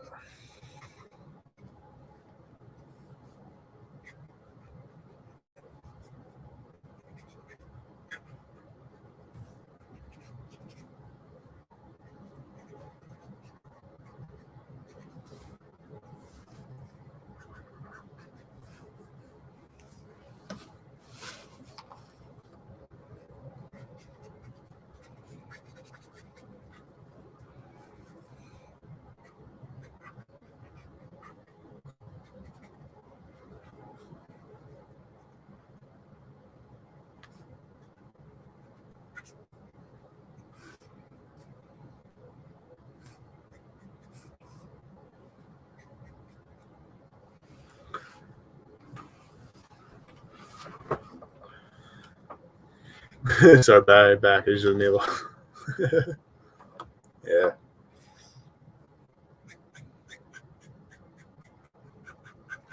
But yeah, I've kind of been my book. I can't really say too much about it, obviously, because I haven't really developed a lot of things about it. But the idea I'm kind of going for is like a team of 4 heroes, kind of like the Ninja Turtles or Fantastic Four, sort of kind of following the archetypal Mythic Four sort of archetype for it. Because the Mythic Four is kind of like it's kind of describes like the different individual like team members, like personalities, their role in the team. And you obviously have the hothead character, you have the emotional character, you have the more grounded character, and then you got kind of like the the intellectual character, to sort of put it simply. Most team of fours usually have this sort of archetype. You have Fantastic Four. They're with the Fantastic Four, which I kind of like this idea from Professor Geek, because he's very into like heroic archetypes and superhero stories and stuff like that. So I kind of sort of following that sort of idea, because I kind of follow his idea, using like sort of the elements, because to sort of describe like the character's personality and their role. Like, with the wind, they're the character that's kind of like more they're the ones that are always inventive, always sort of sort of like and so that there's a kind of like the Donatello. So the wind would be a kind of the Donatello team of the Turtles, and then you'd have like Reed Richards would be the wind of the Fantastic Four, but like, and then you had the water, which was obviously the Thing in Fantastic Four, because the wind is the character that's very emotional and stuff, and who has a very emotional side. Raphael definitely falls under that. So then the fire, which would be like Johnny Storm or Michelangelo. They're the ones that are kind of like sort of the reckless hotheads of the team. And then you had the Earth archetype for the team member, which was the more grounded character, the one who always kind of keeps the team together and whatnot. Like now it's definitely like Sue Storm and from Fantastic Four, and Leo from Turtles. So that's kind of like the same sort of archetype I'm trying to go for, and that kind of is like and that kind of works, and that kind of archetype kind of works for like the Incredibles too. Like Dash would definitely be the fire. I would say, I guess, I think that Violet would be the water. I think she's the one that's kind of like the most emotional of the team. The more grounded one would definitely be, I guess, Mr. Fantastic. He'd definitely be the Earth, and then Elastigirl would be the Wind, I guess, because she's a bit more. I've never read the IDW stuff from Ninja Turtles. I've heard they're a little bit darker than like the cartoons and stuff like that, but I've never read them myself.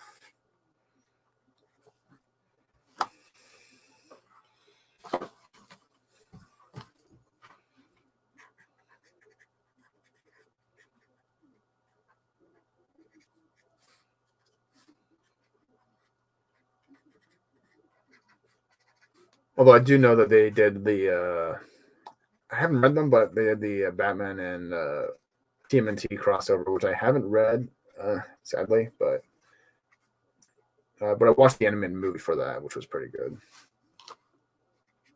One of the few decent animated movies in recent years that I actually liked. So, because a lot of them are just fucking dog shit right now.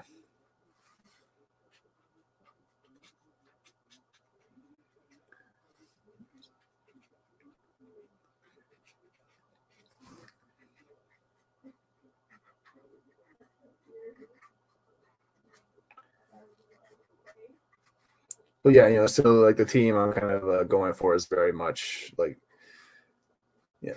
and that's kind of like helped, and that kind of sort of archetype kind of helped me sort of see where I want to take the heroes, and that I'm still developing at this point.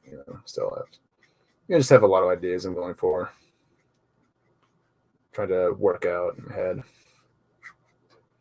while also world building and doing all these things, because it ain't easy creating a big universe of characters. So,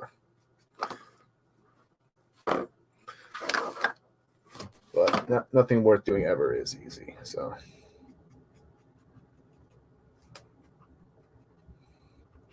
So I'm just taking my time with it though.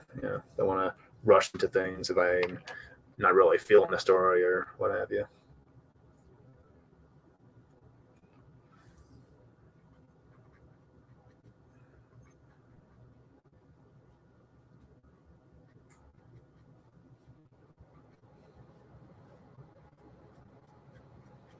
Yeah, it's dark and all that.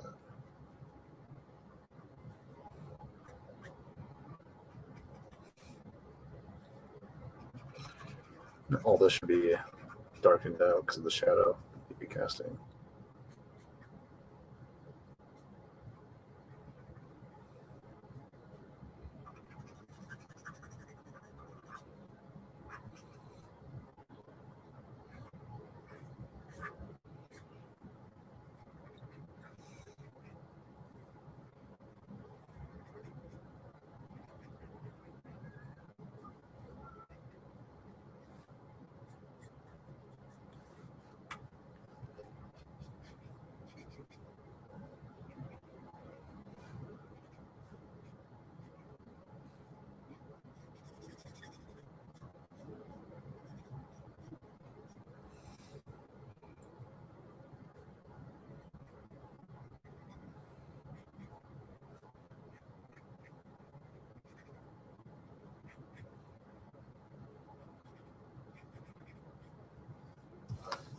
All right, let's turn this guy. Time is it? Ooh, almost 6 o'clock. So yeah, I think we'll go for another hour and a half, maybe. Just get this done.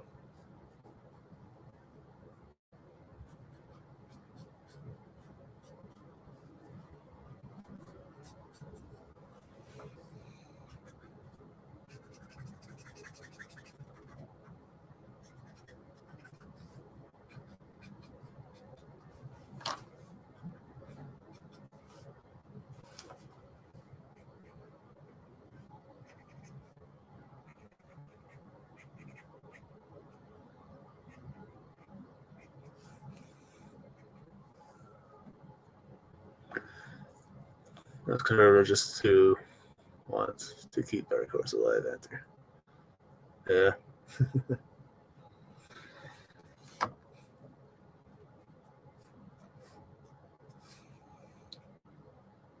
All right, so this one, this area of the mountain, kind of has to.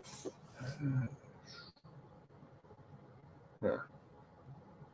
Okay, I see. Confusing myself.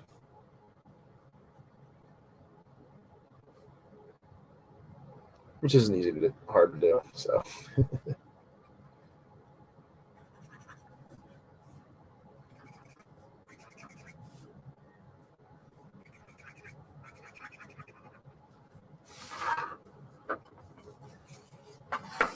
Let's go get to the top here. So all this needs to be darkened here. This side.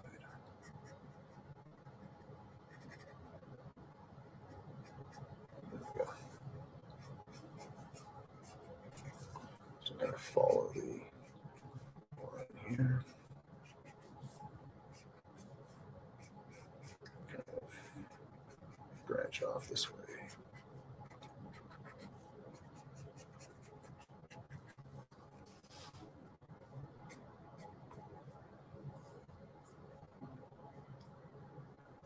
Yeah, definitely in Dark Horse. I actually have I have two, no, three. Yeah, I think I have two or three. Yeah, three. Because I have the Heir of the Empire, I have the Dark Empire, and I have the first volume of the Legacy of the Fort Legacy comic book that Marvel put out, but it was from the Dark Horse stuff. And I have the Union comics, so where Mara Jade and Luke get married. Which I almost bought. Actually saw some Dark Empire comic books actually at the comic store once, but I was kind of waiting for the trade paperback for them because I didn't want to just like buy like individual issues if I could just buy like the trade that was coming out. But yeah, I have been able to get. But at the same time, I kind of wish I did because I probably could have gotten a decent price for them, on eBay or something. Not too sure if I would actually sell them though, because they might be worth something. or I don't know, or it might be worth keeping rather. But yeah, Legends will always be canon, even though I haven't read much of it. It's just like when you read the Thrawn trilogy, it's like this is Star Wars. This is what Star Wars should be. Fun, interesting. It has dark storylines, but it's not. It just feels right. It feels right. It's a natural progression of the characters.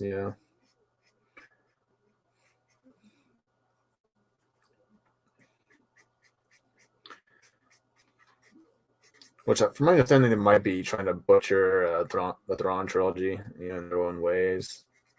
But I don't care. Like or they'll kind of do their own version of it, which wouldn't really surprise me since they've already done a lot of, because a lot of their storylines are based off of like the Legend stuff, the EU, like but they completely ripped off Dark Forces with Rogue One, which is where that storyline originated from. It originated from this comic book or that video game where you had Jan Ors and Kyle Katarn stealing the Death Star plane. That was very much. I was like kind of like just taken right from that. So,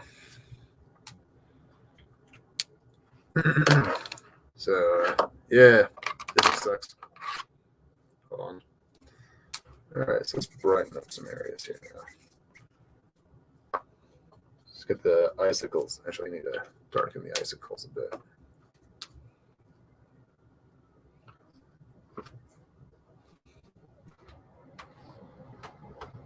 And then I'm not too sure if they're wood icicles just yet, because this is kind of like just a start to get frozen, but whatever. I just added them because I wanted to. Made for an interesting image, so.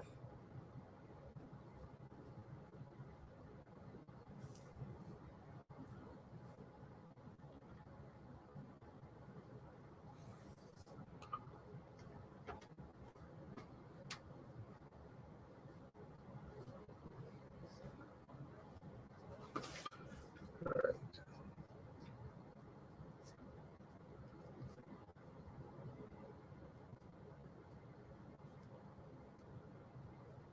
Yeah, a lot of the back can be darkened out anyways. Don't be too neat.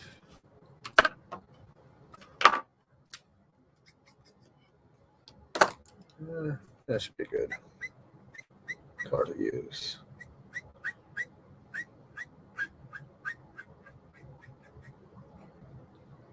Sort of medium blue color here.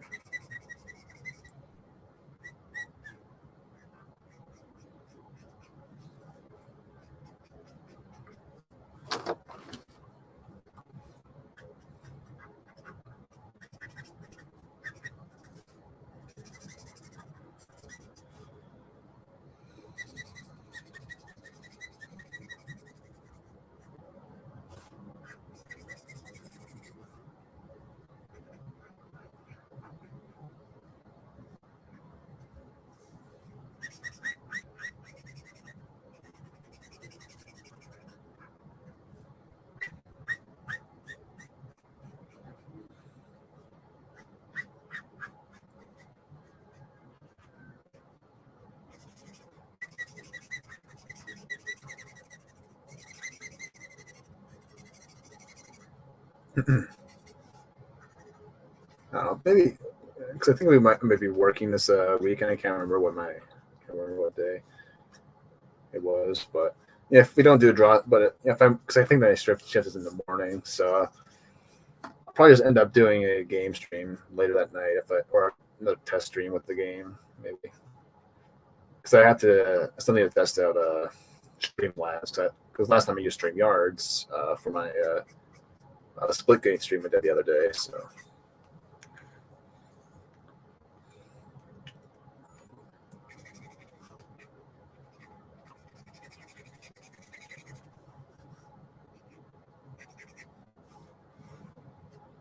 But if I am off, then I'll probably be able to do a quick color stream. I do the next draw stream would definitely be the Optimus Prime versus Megatron piece I've been working on for a while. So, or not for a while because it's been done for a while. It's just where it's all ready for colors. Just need to stream it.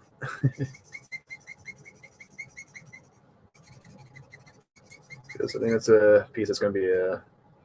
Yeah, I have really high hopes for that piece. That's all I'm saying. I think it's really solid.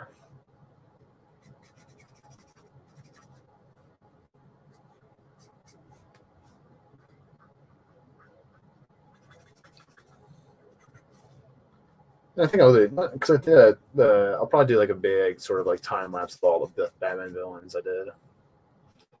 Yeah, because I did the same thing with like the Turtles and the Batman, like the Robins and stuff like that. So.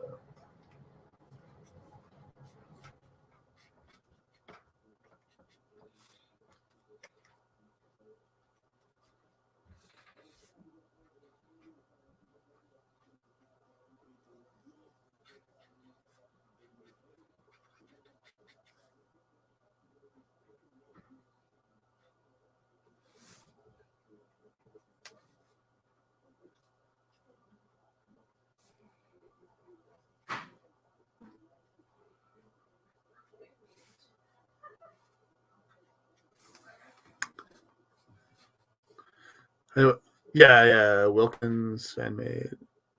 I think so. I saw one where it was like a lightsaber duel with Palpatine and Luke. I actually watched the Darth Angelus's the Thrawn trilogy. I actually watched that the full, not the full movie, but the full like sort of a first part because it's not done yet, right? But yeah, I did. But he's working on the Thrawn trilogy in CGI animation. It's really turning out really well. He posted the first half of it. It's been done so far. It's really, really good. As good as at least as good as a fan film can be. I absolutely. It's very much like a very good adaptation of the Thrawn book.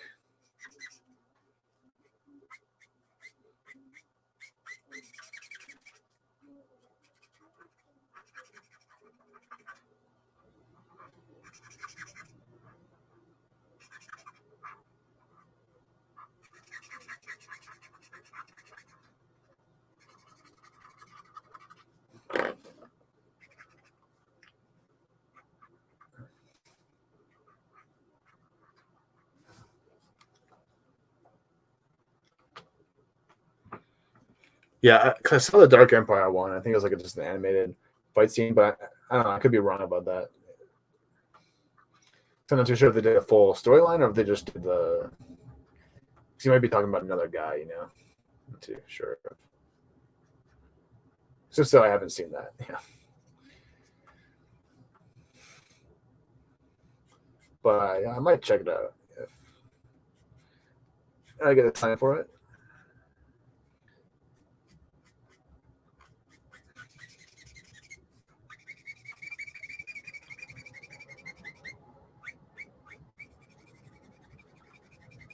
I think it might be time to pull out some blacks after this one, actually, and some more like light blues to kind of, tidy up some of the white areas here,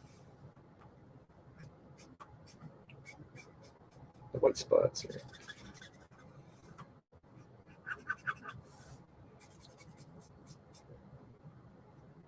Because snow isn't pure white when it's at nighttime. It's very much blue or blue shadow. I know because I've lived in Canada my whole life, so I know snow.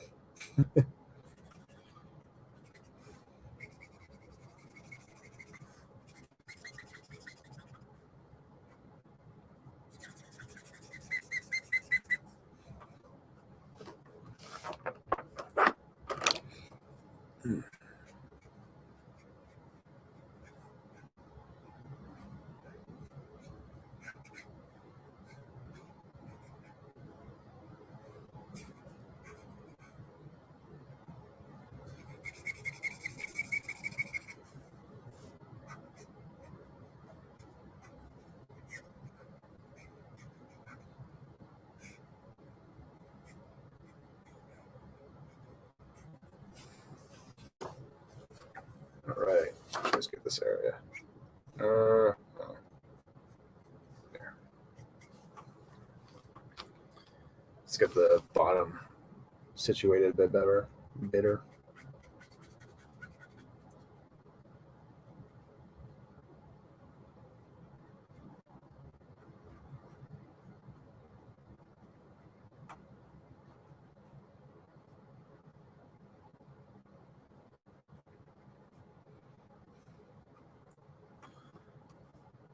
Oh, yeah, that's very interesting to play Jason. Yeah, I really like the Jason Stoll, the Legacy of the Forest one they did. Like, the actors are just perfect, like perfectly cast.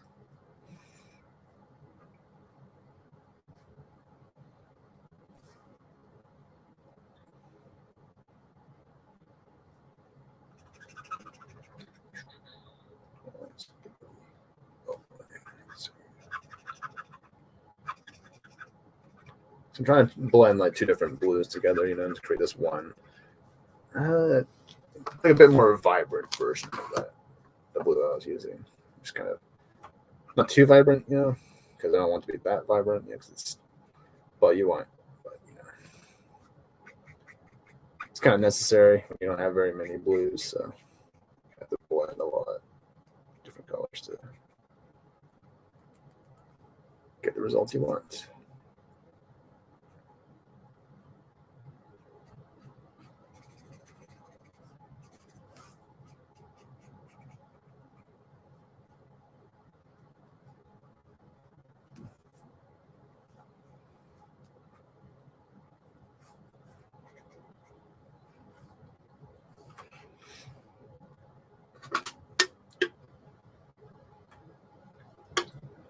Okay.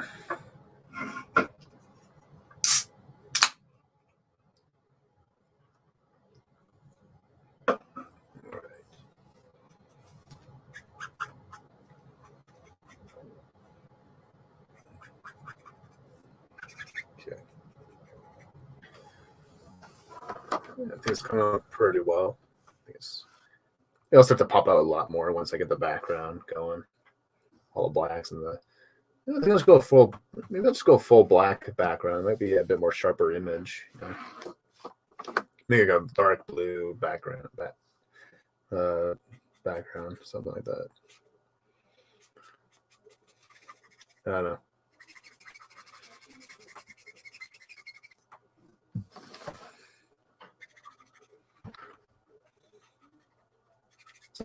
So I do want to add some more.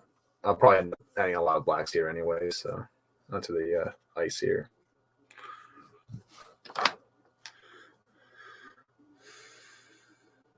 Yeah. That's what I was watching. Yeah, I was watching that actually because so I knew they had like some of the other parts. I just kind of lost track. I kind of lost track of all of them, so I just kind of waited until the movie or the first part of the thing was kind of done. So it's hard for me to really follow a series nowadays. Yeah, my work and stuff.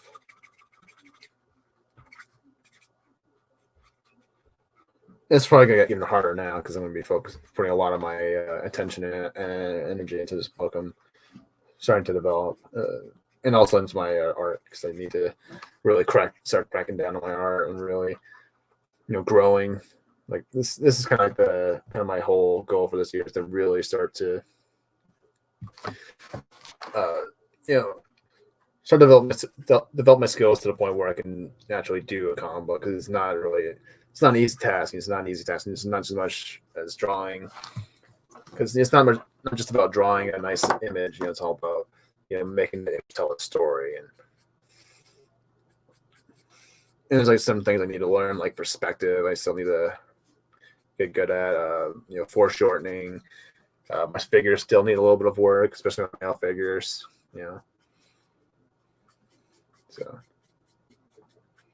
So that's my whole goal for this year is to just really grow my art and my skills and whatnot to a point where I can actually do something like a comic book or stuff. So.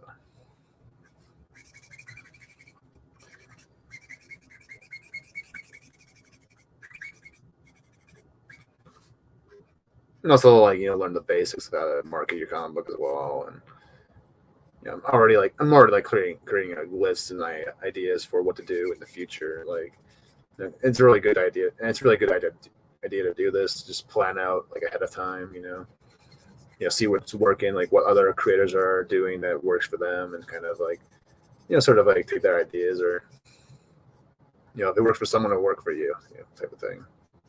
Or well, not everything will work for you, but if you just like follow like the same sort of ideas that other people are doing, make success, you'll eventually like find it in yourself.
But like, yeah, the idea is to do like, I kind of just want to do everything. I don't want to have to hire a colorist. I to get a printer, for when I do the colors, because then I can like set the original art and stuff like that. Because I want to be able to ink, write, draw, color, like the whole shebang. Like, because I'm cheap.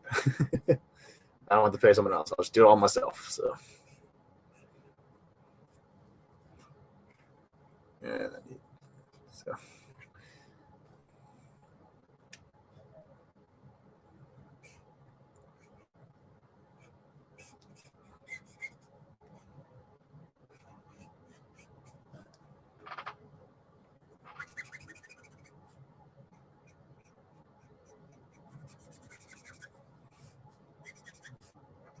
So yeah, so I'm kind of glad I started to learn. I learned a lot this year actually about coloring and stuff like that. So that's been one of the good things about this year for me, at least in terms of my art. And obviously, I feel like I've grown a lot, this past year.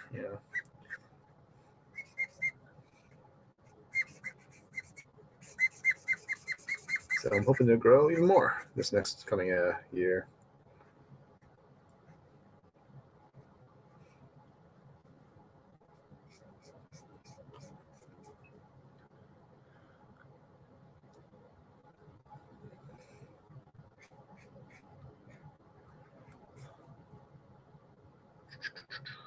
Okay.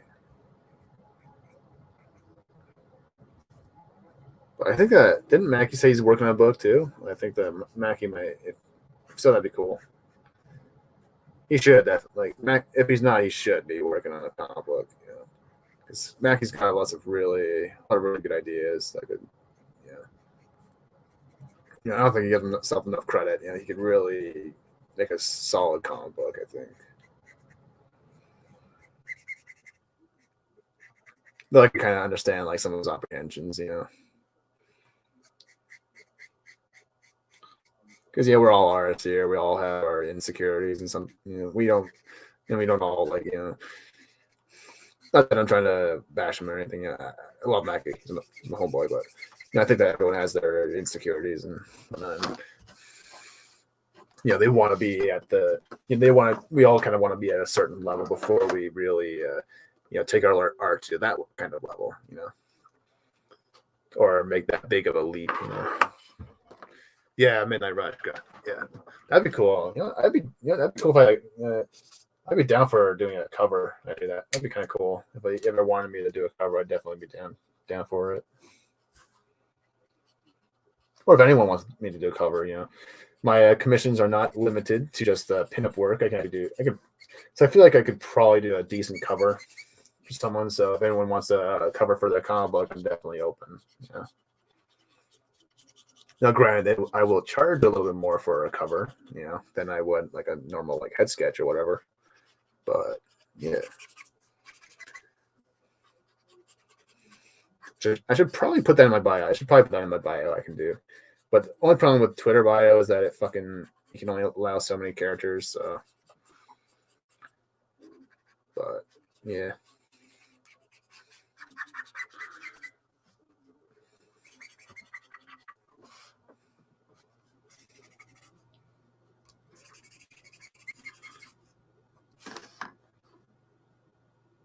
All right. So some of these white areas sort of situated. And this pen needs some ink soon. I've got to refill this one. So, let's use this guy.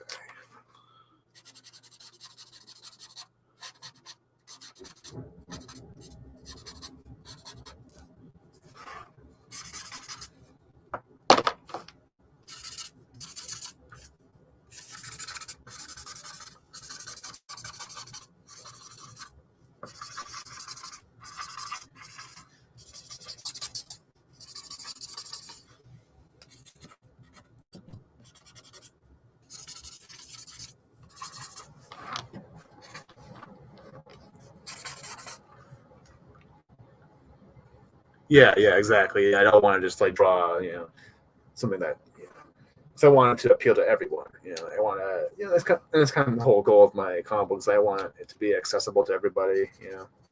Because I'm kind of just like thinking about when my nieces come of age. I kind of want something for them to read, and as well, something that it'll be for everyone. It'll be like a family, like a family could watch. Like think about like the animated series, like DC animation. Like that's kind of the sort of the style or sort of the tone I'm trying to set for the book I'm trying to do. Something that both adults and kids can enjoy. Let's bring that up. I'm pretty sure actually. Not gonna lie, I'm actually kind of digging this one. All right, let's pull out some darker blues.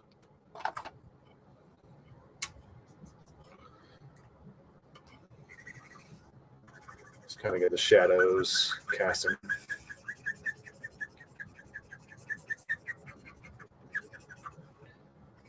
Maybe a little bit too light in a darker one, more bolder color.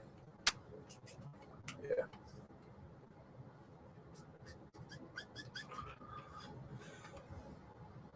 Yeah, that's why I'm making notes for as well. I'm just making notes, learning, watching videos on both writing and art, because it's not just about, because you don't want to just like write a horrible story. It's, you want to make sure the script's good. You want to make sure the art's good. You want to make sure the coloring is good, the lettering, all that stuff. I'm doing all the planning and research I possibly can. At this point, while also developing my said comic book. But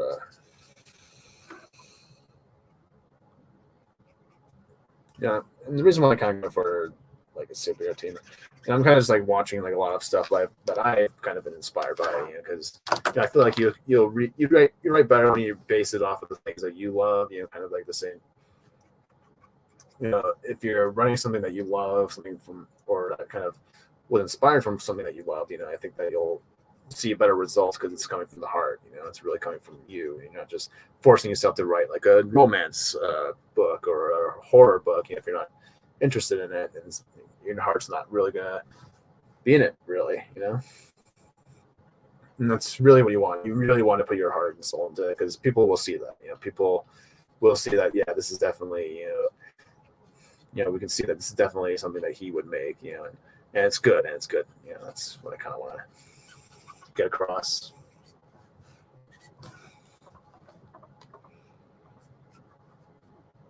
It's kind of what that was kind of like Stan Lee's sort of a thing. So I watched his a video of his where he's kind of giving some advice, and he was like, I just where he kind of just said, look, I just wanted to see these stories myself. Like I just wrote these stories because I wanted to see them. These are the things that appealed to me, and if I And if it appeals to me, it must be, then something like this must appeal to someone else, you know. So when there's one, there's more, because we're not all different. Because I don't think I'm that, because we're not all different from that different from each other. We all kind of have the same sort of interests, and things that kind of appeal to us. So love Mr. Freeze so much, but it really does. Oh, thanks, man. Yeah, I'm really trying to. Yeah, it's very much inspired by that scene in the Sub-Zero movie where he's kidnapping what's his face, Gregory, and so it's a very it's supposed to be this very dark sort of a darkly lit scene, but not going full on darkly lit because I obviously want to have the suit kind of sort of a pronounced and stand out a bit more. So I mean, Stan Lee's a very inspirational guy. He's done a lot for Marvel and like a whole lot. But I hate the way they've been treating him, and when they treated him in his last sort of years of his life, the way Marvel and Disney kind of were treating him and stuff. And it just sickens me, like some of even the actual Marvel employees were actually shit talking him on Twitter, like calling him a sexist or whatever hell like they're trying to say about him. It's like you can't even let the man die. And this guy did. It's like this guy fucking built the fucking company that's fucking paying your ass. It's like you're treating him like shit. Fuck this guy. Like I don't remember I can't remember the guy's name, but like I remember there was like one guy who was like kind of saying shit like that. It's just like fuck off. It's like, it's the legend. Who the fuck are you? Like, this guy created fucking Spider-Man, the X-Men. Who the fuck are you? Like, who are you to shit talk Stanley? Like,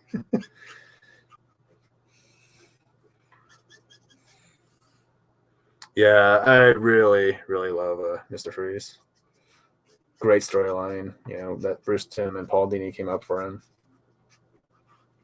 And really retroactively kind of changed the character for, I say, for the better, honestly. Because he's kind of he wasn't really a nihilist villain until like the animated series. He was kind of like he wasn't really as popular, until the animated series came along. Really, made a stamp on his character and made him really stand out as a because he's very different from like the other villains. He's not someone who's insane like Two-Face or the Joker. He's someone who still has, even though he is a criminal at this point, he still has some moral to him. Because he only does things because he wants to protect his wife, and he's not afraid to do anything. Like he's not afraid to kill anybody for it, but he kind of sort of uses Nora as sort of his moral compass, kind of like, thinks about what Nora would think of him if he, went too far in certain circumstances, And he's someone who has a moral compass that makes him a more interesting villain than, say, like, not that the other villains are uninteresting, but it makes him a lot different from the other villains.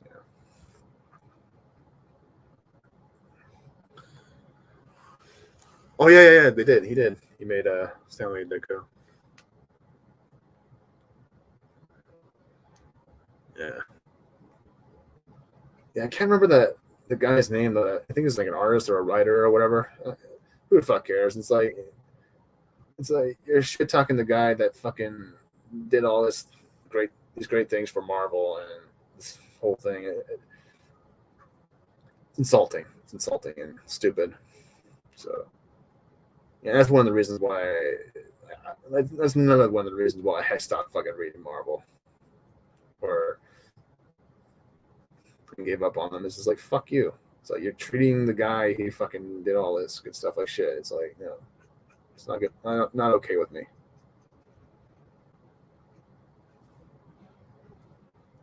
You're supposed to be a company about superheroes. You're not acting like a superhero. Not that I'm saying that everyone has to be as good and pure as Superman or. That would be nice, but it's just like, where's the moral integrity, though? That's what I'm saying. We're supposed to have, superheroes supposed to teach us to have moral integrity, and like, you're not really having any of that right now.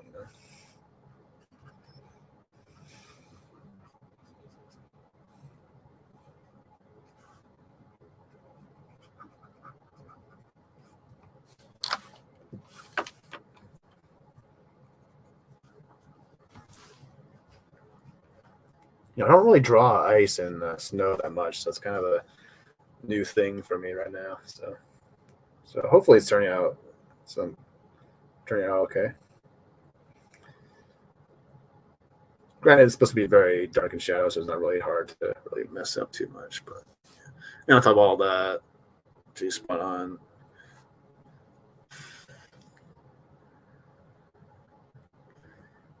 Yeah. All they spit on this great. That's fuck those guys. Yeah. Fuck them. And this is why I'm comics good. This is why I support everything they're doing, because they, that's like everyone's just so fucking sick in the fucking head now. Like everyone's just so fucking sick in the head with Trump derangement syndrome. They're all or whatever they're fucking crying about this time. It's just like they care more about their politics than people themselves. It's just whatever. Hey Jacob, how you doing, man?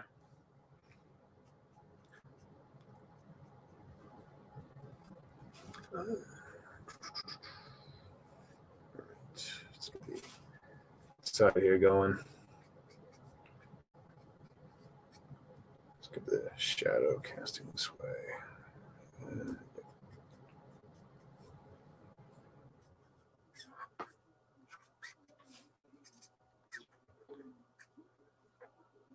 Yeah. Oh yeah, he did. Yeah. They had the Creeper actually kind of showed up in that one episode in the animated series, and then I think he showed up a little bit too in the Justice League cartoon, actually, if I'm not mistaken. I think he had like a cameo here and there.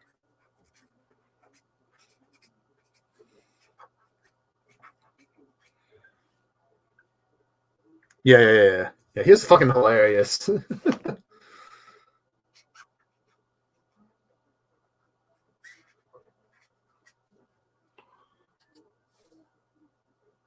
It was Jack. What was the reporter's name? I can't remember his name. Jack Ryder. Yeah, that was him.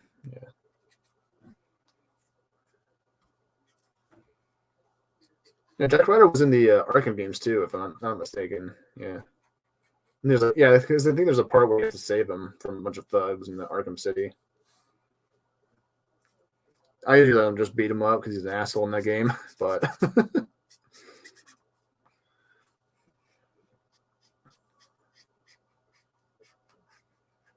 that's why I'm not Batman, because Batman would help him out.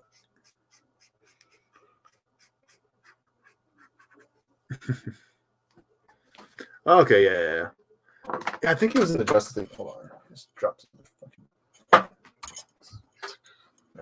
Yeah, he wasn't in the Justice League cartoon. I think he was like in a couple episodes or something like that, like in the background or whatever. Yeah, he was trying to get with Harley at one point.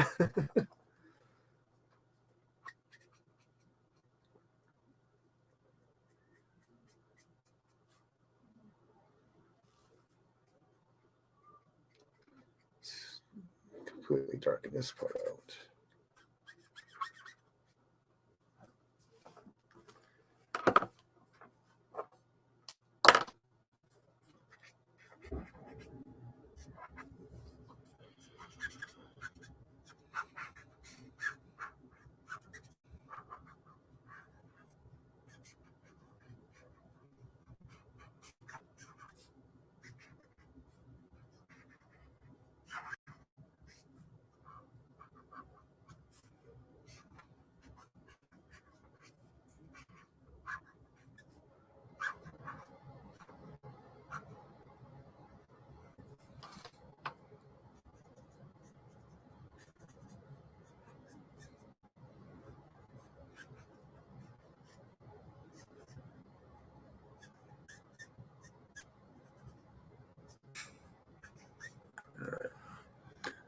Oh, yeah. I went for the more A-list villains this time around. I've been doing a lot of the more lesser-known villains for most of them, but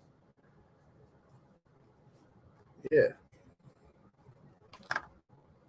Let's just see the poll. Actually, I haven't looked at the poll in a little bit. It's just Joker and Ray. Yeah, no love for Two-Face or Bane. Two-Face and Bane are great characters, guys. Oh, to be fair, I don't really have a lot of people in there, but that's okay.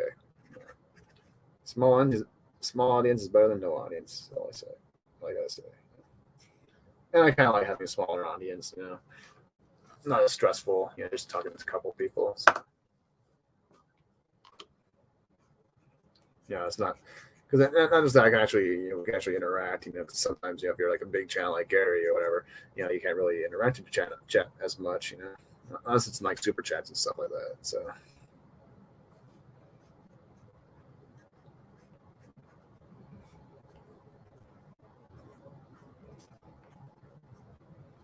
And those are kind of my favorite channels too. It's like the ones that are like not the biggest channels ever because you more it's more likely you'll be able to actually have a conversation with someone.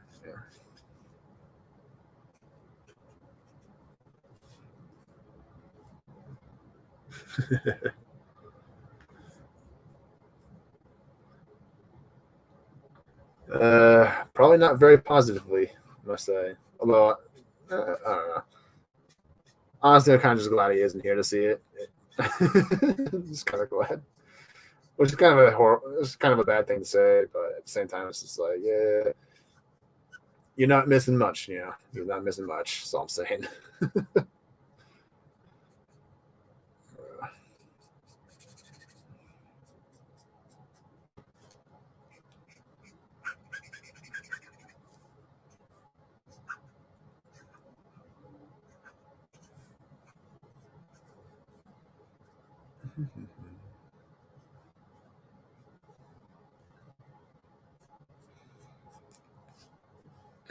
Would either laugh at it or kill it with fire or both.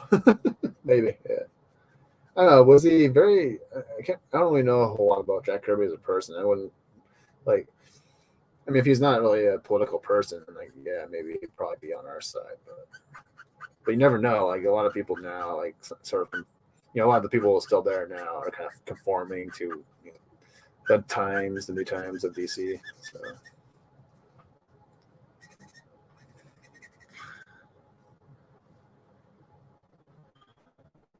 But yeah, I'd be a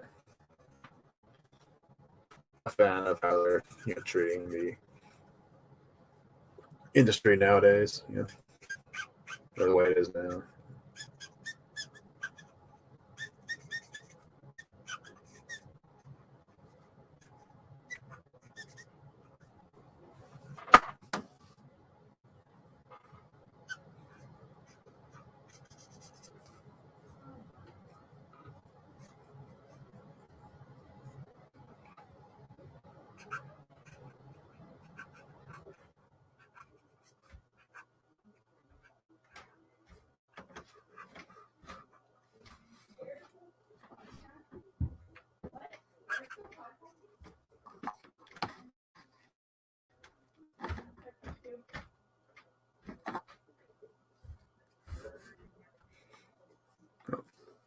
I might have to go pretty soon, actually.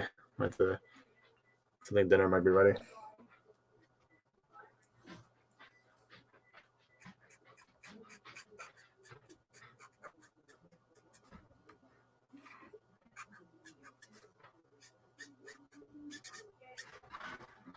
All right.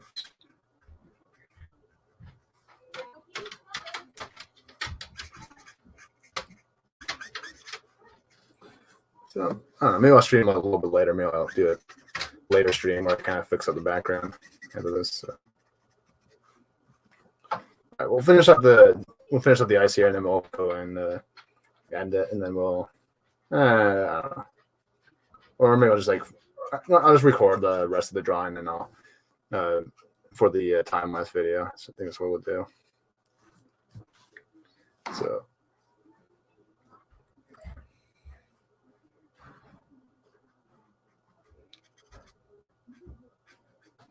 Yeah, I kind of need to pee real bad. Luckily, I'm a man, so I can hold it for a very long time, though. So I get it. Oh, under control.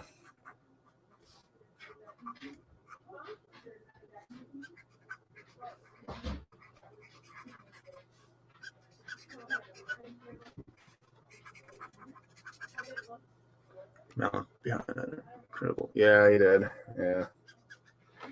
And that legacy's just getting shit on nowadays. Like, Just stupid. So many stupid people in the industry right now.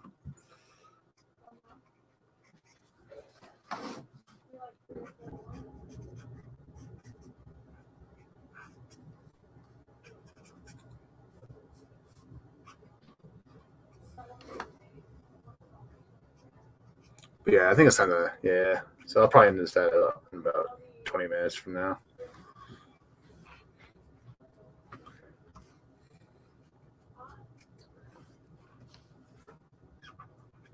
And I feel like we got pretty good progress on it anyway, so and it's gonna be a very simple background anyway, so it's not like you're missing much.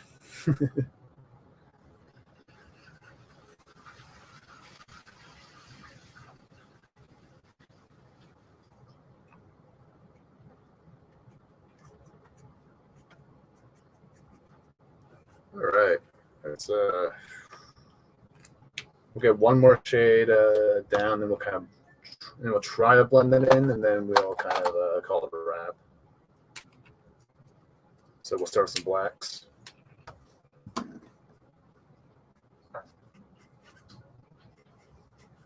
Not gonna use too much because I don't want it to be all blacks. I want it to be a nice smooth transition from the black to the blue. It's mostly just going for the outer. Yeah, it should be fine. So I'm trying to create like a little bit of a vignette with this kind of idea. If you ever use Photoshop, you know what a vignette is.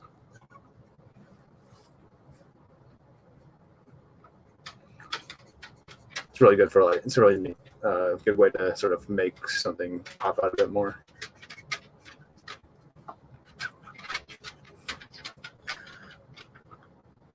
Oh yeah, I love Grim. Oh yeah, Grundy is a really cool character. Grundy is a really underrated villain as well. He had a really interesting story in the animated series. Yeah, really sad death there, or death and restoration because he came back later on. But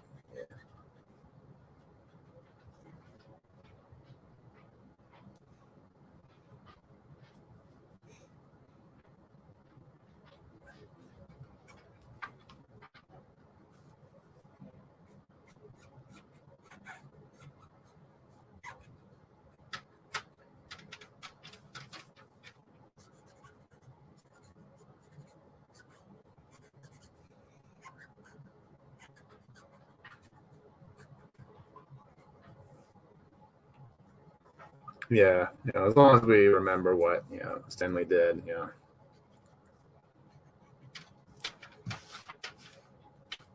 his legacy won't be tarnished forever. At least as long as we remember him the way he should be remembered for.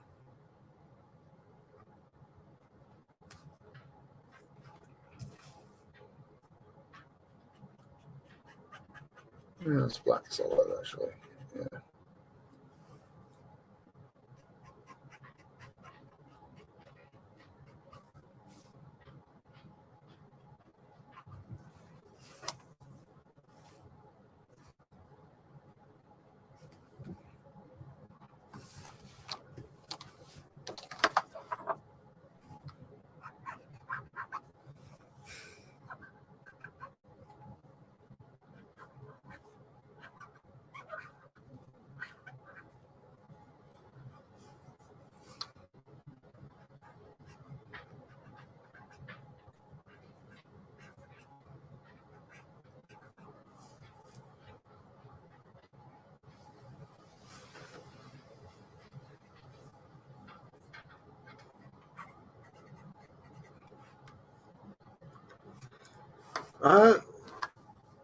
Yeah, he had a really interesting story actually in that Justice League book I was talking about, Tornado's Path. Actually, because he came back basically, he was kind of a big villain for that when he came back, very intelligent and stuff like that. He's actually a really big threat to the team. Yeah, it was a really interesting story with him in that one. All right. Actually, that might be. Here's just black that out here. There we go.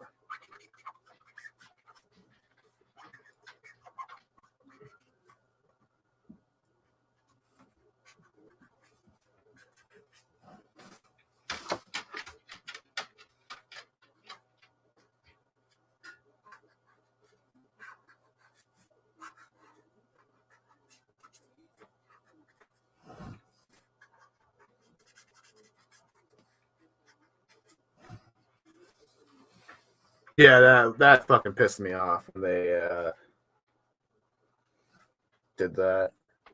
Well, they basically started using Stanley's Twitter. Like, fuck off. All right, let the man rest. It's the least you can fucking do at this point. And they can't even let the man fucking rest in peace. You know, it's fucking horrible.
I'm a fan. Only on Monday. Nice one, Grumpy. All right, let's turn this guy around.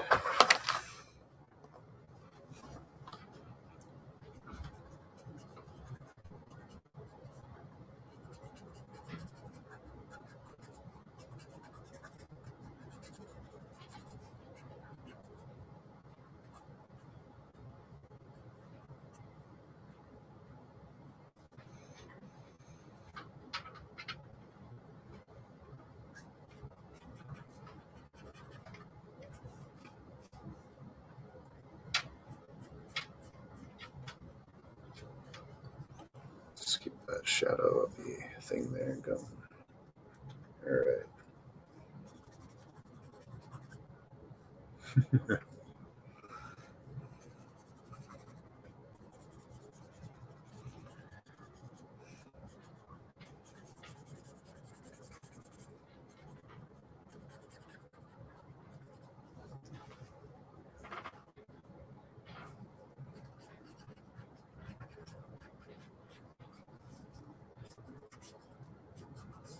I've been streaming for a while now. Very long stream. I think it's worth it because it's a great character to draw. So.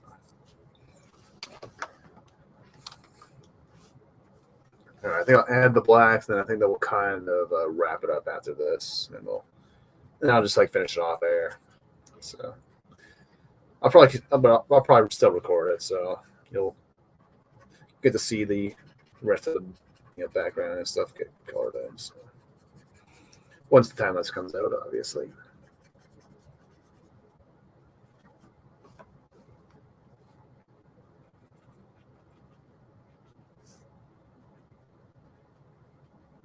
This pen's fucking dying on me.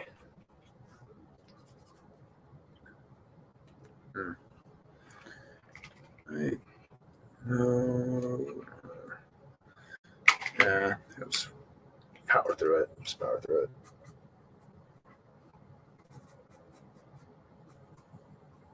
We'll tidy it up once we finish coloring.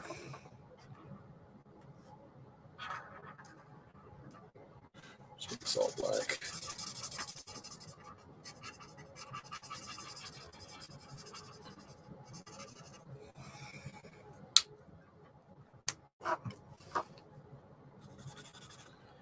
Just shadow here.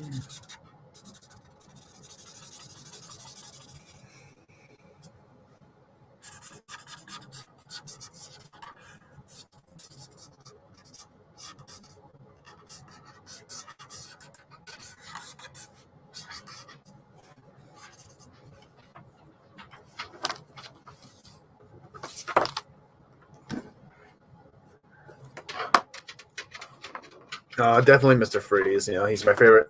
Well, he's my favorite villain in DC, anyways. You know, he's my favorite DC villain of all time. But there's a lot of other ones. You know, Harley Quinn, definitely. Two-Face. You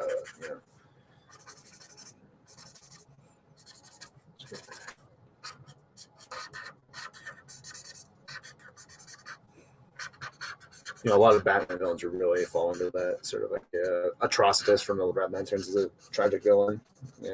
Lost his whole planet, civilization and whatnot. Larfleeze, he can definitely be written as a tragic villain. If you know about his a little bit about his past, it's not the most pleasant of stories. I'll just say that.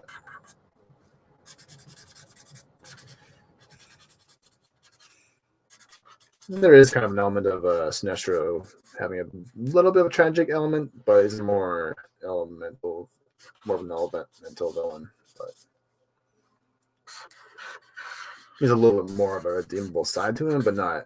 I think they took it a little bit too far when they did New 52.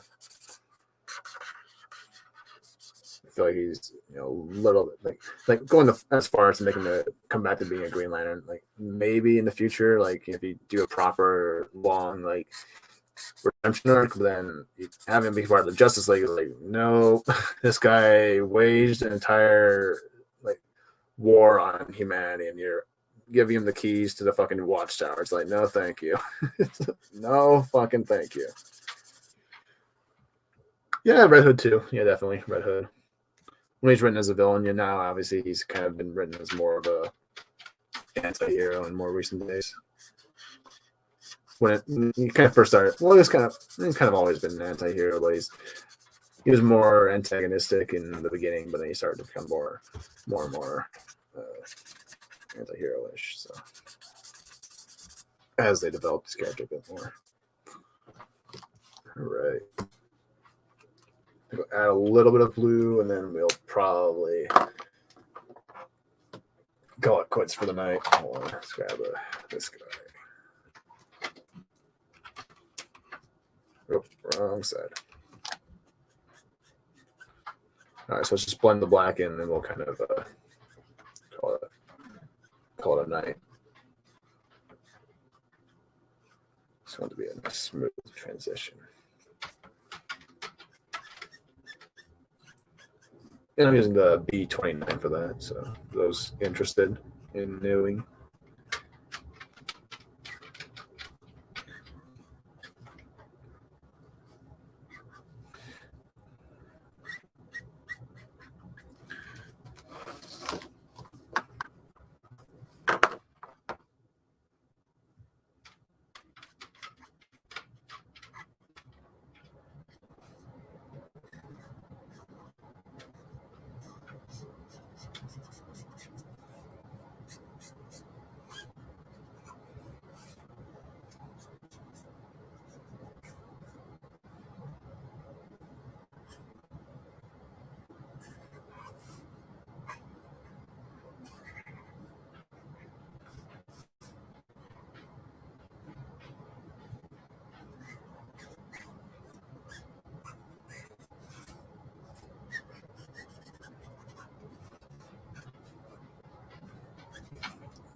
Hal Foster? No, I'm not too familiar with him. Is he a character or a person? It could be one of the two.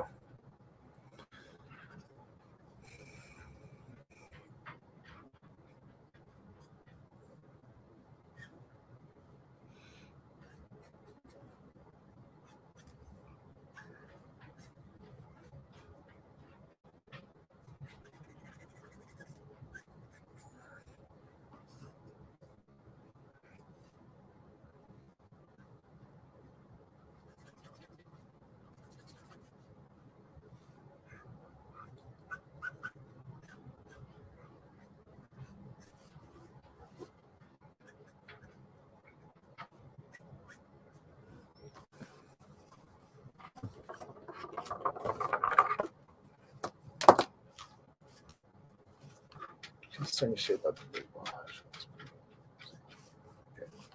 okay. Can you not? Fuck you. All right, I don't need you anyways.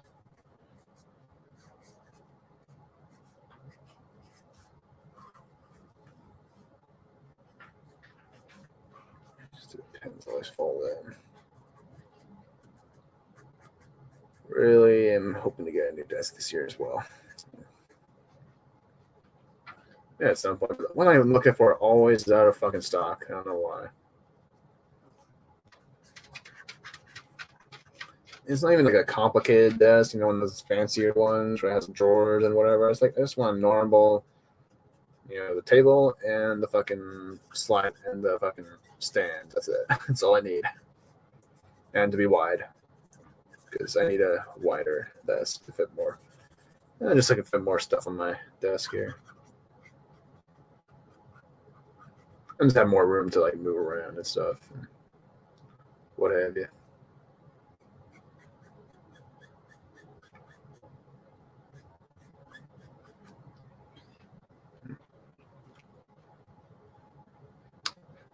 Prince Valiant. I am not familiar with Prince Valiant, so yeah, I don't know. Lee Falk. No idea who that is.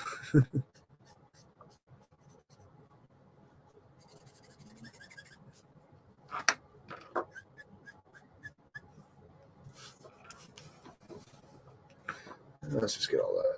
Yeah, shall be colored in here. It's a little ugly there.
All right, let's do one queen sleep with another, or queen sweep with B24. And we'll kind of, no, not this one. Need a bit more vibrant blue. Maybe one of these guys. Hold on. Yeah, that'd be a good one. BO2. There we go.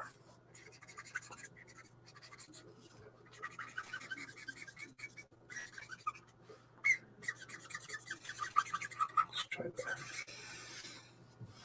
I just bought that out actually. I'll use a dark blue. Yeah, let's get rid of all this white.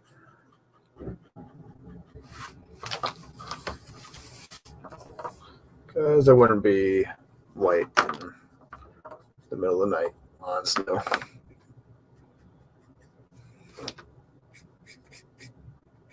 Be very dark setting.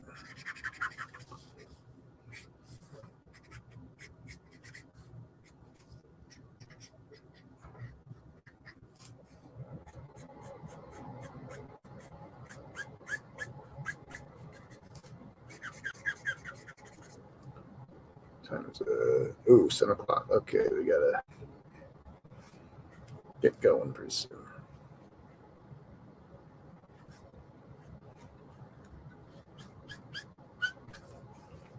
What happens when you're so caught up in your drawings? You just lose track of time. It just goes away. You never know where it goes. It's a big ass mystery. Yeah, I'm familiar with the fan. Oh, okay, yeah, he's the fan. Yeah, I'm kind of familiar, but I've never really read anything about the Phantom. So I remember, I think Darwin Cook actually worked on him for a bit, or he did some stuff on him.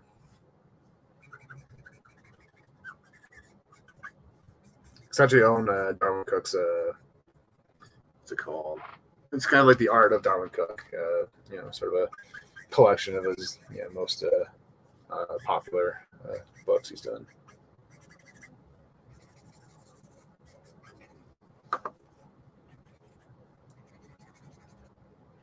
I'll leave some of the whites here. Go on.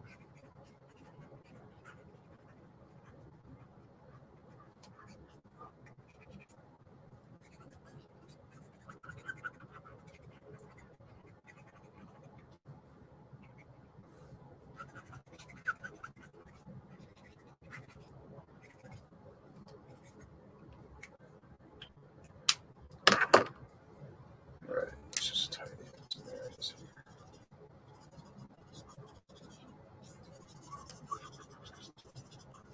All right, I think we are. Actually, no, this area. Blacks. Yeah.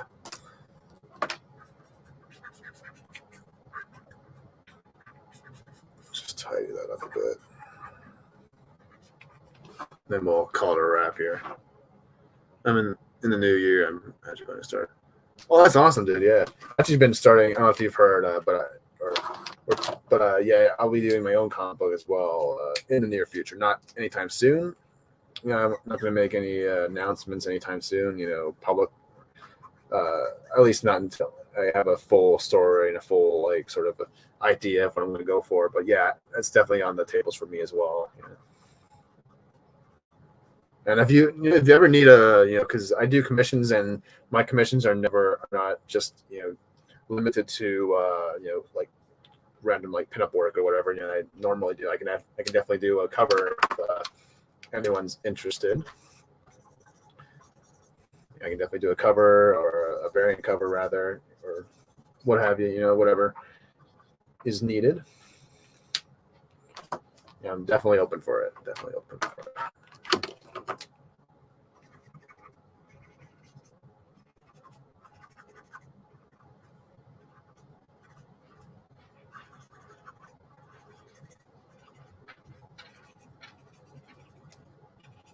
And you'll find all my contact info in the description of this stream. So if you ever, the best way to hit me up is obviously DMs on Twitter. But if you want to email me, that's fine too.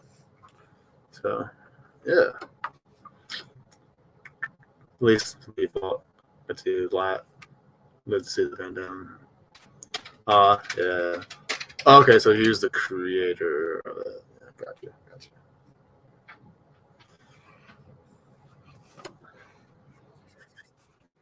I felt like that name was familiar though. I felt like it was familiar. Just didn't really put a name on it. Let's pull up the 24. What was that? Let's put 28.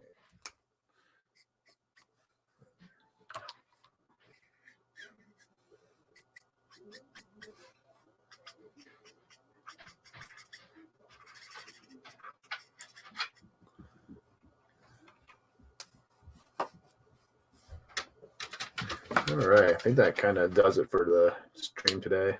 I think we got everything we could map at the moment. So let's just tidy this up. Actually, cool. All right, so that's Mr. Freeze so far. Obviously, I'll go back once I'm do my business. I will come back and record the rest of the stuff I'm gonna be drawing in, like the background, just the sky, which is gonna be a very basic sky background, maybe a purplish black, and then obviously touching up some areas here and there. But yeah, thanks for watching, everyone. I really enjoyed the stream. And this whole month of the Batman villain is sort of a thing we're doing. Hold on, get a better shot of the piece here. Hold on. There you go. There we go. Much better. Go like this. There we go. Just so we end on a nicer look at our frigid fiend. So yeah, let's find a. Well, we already know what clip I'm going to be ending this off on, but so yeah, follow me on Twitter. You know, all my stuff is obviously I said this before. All my stuff is in my description. So if you want to follow me on Twitter or and you want to hit me up for a commission, you know, let me know. You know, there's 5 slots open right now. So and yeah, so next weekend, I'm not too sure if I'll be streaming, doing a draw stream. I might just be doing a test game stream. So. But I'll let people know. Like if you follow me on Twitter, I'll kind of like say in advance. So yeah, thanks for watching, everybody. You know, Jacob, Chris, Grumpy, anyone else who might have been lurking. Thanks for watching, and let's end this poll. And we already know who was going to win this one. We already knew that. I knew, like we all knew the Joker was going to win that one, but whatever. So yeah, let's see. Not much else to plug today, so thanks for watching, everyone. And yeah, but yeah, so I'll see you probably Sunday. If not, I will probably be doing a stream the next Sunday. So let's end this stream in the best way possible with the animated series. So take care, everybody, and stay safe out there. This is how I'll always remember you. Surrounded by winter, forever young, forever beautiful. Rest well, my love. The monster who took you from me will soon learn that revenge is a dish best served cold.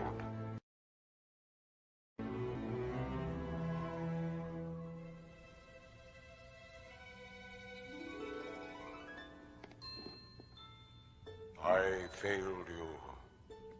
I wish there were another way for me to say it. I cannot. I can only beg your forgiveness and pray you'll hear me somehow. Someplace where a warm hand waits for mine.